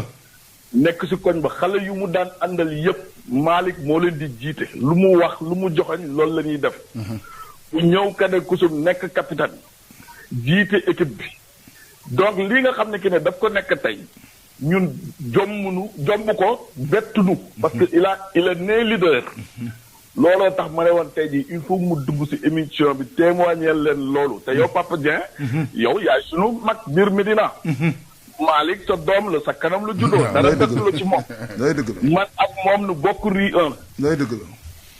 looloo taxoon ma ne damay dugg di ko sargal. jërëjëf ñam pour wan ko ne que li mu doon. jërëjëf ñun ñam daf fierté la su ñun. lay dëgg la surtout ñun waa Médina Malick dafa juddoo Médina màggee Médina. tekkee Médina. tekkee Médina. eggalee ko Gueule Tapée. lay dëgg la. looloo taxoon rek loolu rek fierté boobu laa ko bëggoon wan ne ko ñun kontaan nañ ci moom. moo taxoon mu dugg ci émission bi et c'est la première fois tey mu dugg ci émission. parce que message merci Ablaye wax na kontaan naa ci moom. merci Ablaye man kay newoon na ma da nga ma soxla sax di nga ma woo mais dégguma la ba léegi xam nga li ma la wax. damay ñëw seet si la. waaw mais mi ngi bëgg a yàgg de. parce que dama bañ nga nag ba affaire bi yàqu nga soog a ñëw te nga teel a ñëw. dinaa la oo nga wax ma jox ma rendez-vous ma ñëw seet si la. voilà yow léegi boo ma woowee rek nga ñëw parce que mu ngi bëgg a yéex mu ngi bëgg a yàgg. du yàgg nag dinaa ñëw bu neexee yàlla. waaw jërëjëf ñaan jërëjëf Ablaye merci beaucoup Ablaye jërëjëf jërëjëf. il est à la fédération sénégalaise de football. ancien dirigeant de Gorée. moom sama coach la woon. bien sûr Kusum Kader Kusum moom Pape Demba Ndiaye. moom ma yoroon Kader Kusum. am nañ keneen ci ligne bi ñu jël kooku sëñ bi allo. allo. allo. ñu ngi lay nuyu di la déglu sëñ bi. Stéphane, ça va bien? Sant. Oui, ça va. Allô? Allô, on vous entend très bien, monsieur. Oui, président Mbaye Diouf Dia. président ñu ngi lay nuyu di la déglu. Tout l'honneur nous revient. Merci beaucoup. Allez-y, ñu ngi déglu président. Allô? Allo waaw. Allez-y président yor la ñuy déglu. yor la ñu ngi déglu président. Ah, voilà, jox ma direct bi voilà mu nga. mu ngi voilà allez-y en direct. président maa ngi lay nuyu man la Malick Daf maa ngi lay nuyu bu baax président Malick ñu ngi lay ziar. maa ngi lay delloo ziar président di nuyu bu baax président. mais su Ablaye Niang waxee nag parce que yow fekk nga dem ne Ablaye Niang moo ñu formé ñun ci AS Douanes ak Mbaye Ndoye. voilà fa la nekkoon kay moo tax ma ne ko ànd ngeen bu yàgg yàgg Malick. li mu daj aussi pour indi la AS Douanes pour nga jàpp ci équipe bi yow xam nga man xam nañu. dëgg la mais li ma mën a témoigner daal. waaw mooy maa ngi nii dama ci ndogu bee ñu jàppoon nag. waaw ci koor gi. ci koor gi mais mu wóor ma ne rek. dama ne Alaaji Malick su ma bañu la wax le meilleur des meilleurs dama naan le meilleur parmi les meilleurs. mais man dama ko choisir def ko sama coach personnel privilégié. wax nga ko dernière invitation bi. voilà mu ngoog parce que dañu bokk jikko. bokk fulla bi fayda bi bëgg mbir mi teg ci biir.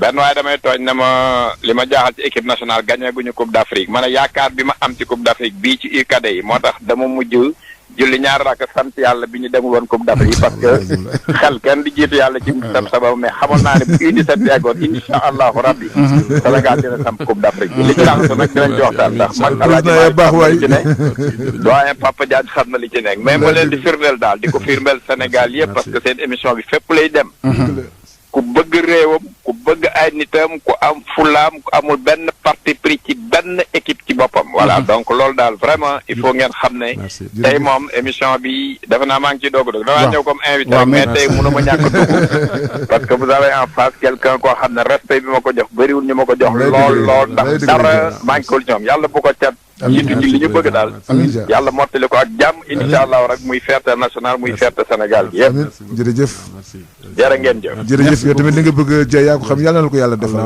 parce que Pape moom il est tout le temps invité yaay nit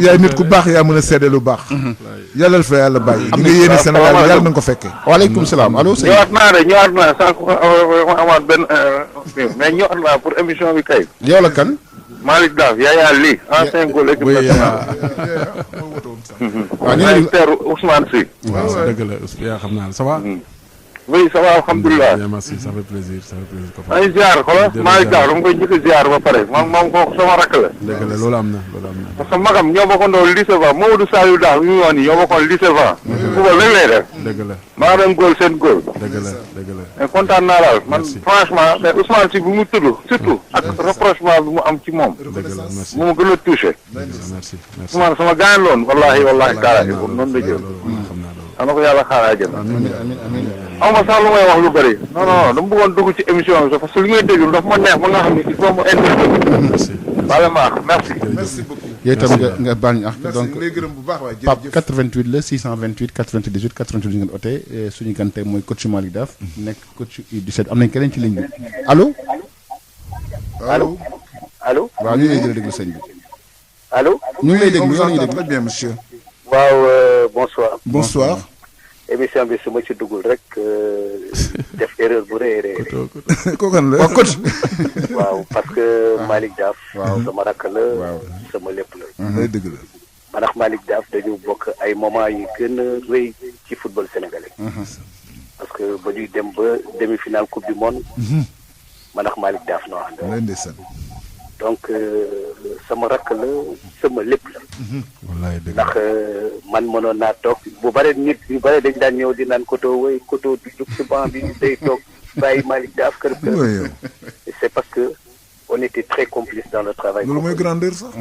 moom la Karim Sega donc defal Malick Aliou Cissé lépp lu ñuy def dañ koy defandoo. loolu mooy grandeur c'est la noblesse. dañ daan def lépp ba nga xam ne amoon naa courage bu bàyyi Malick Daaf. Bien mu nekk sûr. ci kanam ma nekk ci gannaaw toog di ko xool di ko super. loolu mooy lancement. voilà parce que loolu dama bëggoon quand même ci expérience bi ma amoon jox ci Malick pour Malick dem tey dama fier je suis content des résultats de Malick Daaf. tu es généreux. soo toogee laaj Malick Daaf tey ba muy dem Jaraaf c'est pas gratuit. Cheikh sama xarit la. ba ma Cheikh waxee ne man dama la bëgg a yóbbu ma koy tooñ ne ko naan Cheikh bul de ko ne man xam nga GA Jaraaf boobu mun ma nekk entraîneur mais tey. et puis même parenthèse Koto. ah même parenthèse. waaw GA Jaraaf mu nekk capitaine Jaraaf nga nekk capitaine Jeanne d'Arc. oui ci présentation yi taxaw naa ba tey arbitre ni daf leen di génne avant ngeen di dugg ci match bi yaa ngi fàttali ko loolu. xuloo bëri yaa Cheikh ngeen mel ni ñaari gaynde ci présentation. taxaw naa arbitre ne leen yéen ñaari capitaine yi. dama leen di génne avant muy dugg ci terrain bi parce que yéen ngi perturber vestiaire yi. yaa ngi fàttali xaaral ma wax la benn anecdote. man de dama waaru sax. dañuy joué GA Jaraaf ñëw mu nekk capitaine ma nekk capitaine. waaw. ñu dugg ci terrain bi mu bëmax ma. fekk ñun dañu doon dem ci 4 coins yi ba ñuy dem ci 4 coins yi mu bëmax ma. léegi ba ma bëmaxee ma ne ko ah bon man ngay bëmax. amul problème. ñu dem ci match bi ci biir match bi. ñu am benn corner Baba Touré teg corner bi. ma dem tibba lacho bi. ba ma tibbee lacho bi. ñëw jege ko rek ne ko Cheikh mu tourné xool rek ma ëf lacho bi. Baba Touré yëkkati bal bi ma tëb mbëkk dugal bal bi. bu ko ne leen 1-0 ma ñëw sama koñ bi ne ma yow Cheikh mu ngi lay wër ci koñ bi fekk ñun ñaar ñëpp ñu ngi woon regroupement équipe nationale. le lendemain ñu war a delloo équipe nationale. donc bu ñu match bi jeexee le lendemain dama ñëw Jitambeer moo ma yóbbu dem si àll bi ndeysaan. ma teg sama sac. les gars yi dem leen wool Ablaye Ba ak Cheikh mi ñëw jël sama sac. non pour te dire que. on est très liés tey Cheikh ci sama xarit yi ma am ci football. Cheikh ci xarit yi gën a mag ci football. dëgg la et puis on est très liés bon amical international yi tamit mu nekk président ma nekk. non c'est un grand monsieur Cheikh. voilà donc Malick Daf ma dellu si waat tey Malick Daf. moi je suis très fier de Malick Daf.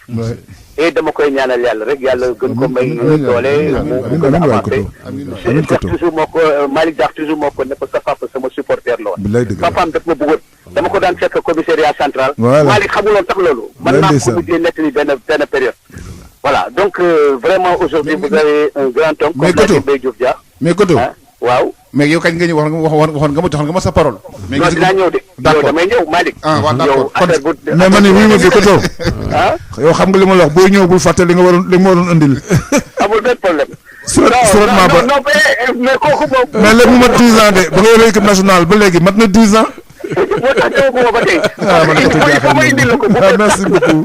di fàttali moom chaque fois mu ngi invité. merci grand frère merci grand frère. un grand entraîneur aussi. qui a fait beaucoup de résultats. généreux dans l'effort nit ku baax. qui a amené l'équipe junior en coupe du monde. moom laa jaar il a tellement eu de résultats ce garçon là. nit ku baax ku yaatu la un garçon comme ça. nit ku baax il est important pour le Sénégal il a tout fait. important en tant que joueur. wallahi azim. en tant qu'entraîneur. ma ngi fàttaliku benn Gorée Jeanne d'Arc. bi muy wax mu def benn débordement à droite boobu Gorée moo jël championnat bi mais la Jeanne d'Arc te ni coûte que coûte à battre l'US Gorée. débordement la def à côté droit. dem ba ca kaw siggi def centre. Babou Touré reprendre ko. ak talon bi. Babou tamit ndaanaan la ak but d'égalisation bi ko def contre Casa Sport. finale coupe du Sénégal ñu mën a Jeanne d'Arc 1-0 presque 88e minute. ñu def benn centre mu gën a gàtt ci terrain bi mais avec sa détente verticale dafa rabattre bal ñu def 1-1 GA gagné ko deuxième édition. donc ñu ngi lay nuyu bu baax. tu fais partie des hommes qui ont beaucoup travaillé pour le football sénégalais ñu ngi lay ñaanal yow tamit baax kon mbokk auditeurs yi émission bi nag fi lay yem ñu bàyyi entraîneur cadet équipe nationale du Sénégal Malick Daf mu tàggu auditeurs yi Sud FM yi. waaw d'abord di sant yàlla rek di kontaan bu baax père xam nga man ñëw sa wet toog di la dégg ngay wax ci football. di waxtaan ak yow di échanger yow di partager yow kooku fierté la honneur la. di sant yàlla di la ñaanal gudd fan ak wér yàlla bàyyi la fi aussi. nga gën a ànd ak sa sago quoi. ànd ak wér yow nag El Hadj Malick sama tur. yéen a bokk tur waaw donc sant yàlla daal vraiment ça a été un plaisir de partager ce plateau avec gouvernement kontaan bu baax voilà vraiment merci kon mbokk auditeurs yi ñu ngi leen di gërëm yéen ñëpp ñu woote particulièrement Koto ak tamit président Mbaye Diouf Dia nga xam ne moom tamit il a tout fait pour le football national ñu ngi koy ñaanal moom tamit kon mbokk auditeurs yi émission bi incha allah dinañ ko teg demain après le journal de 22h ci Sud FM seen rajo. ngir massage bu jaar ci yoon taamu leen gamme Piro Valda Valda Afrique ak Piro Valda ñoo leen doon may seen émission Rétro Sport.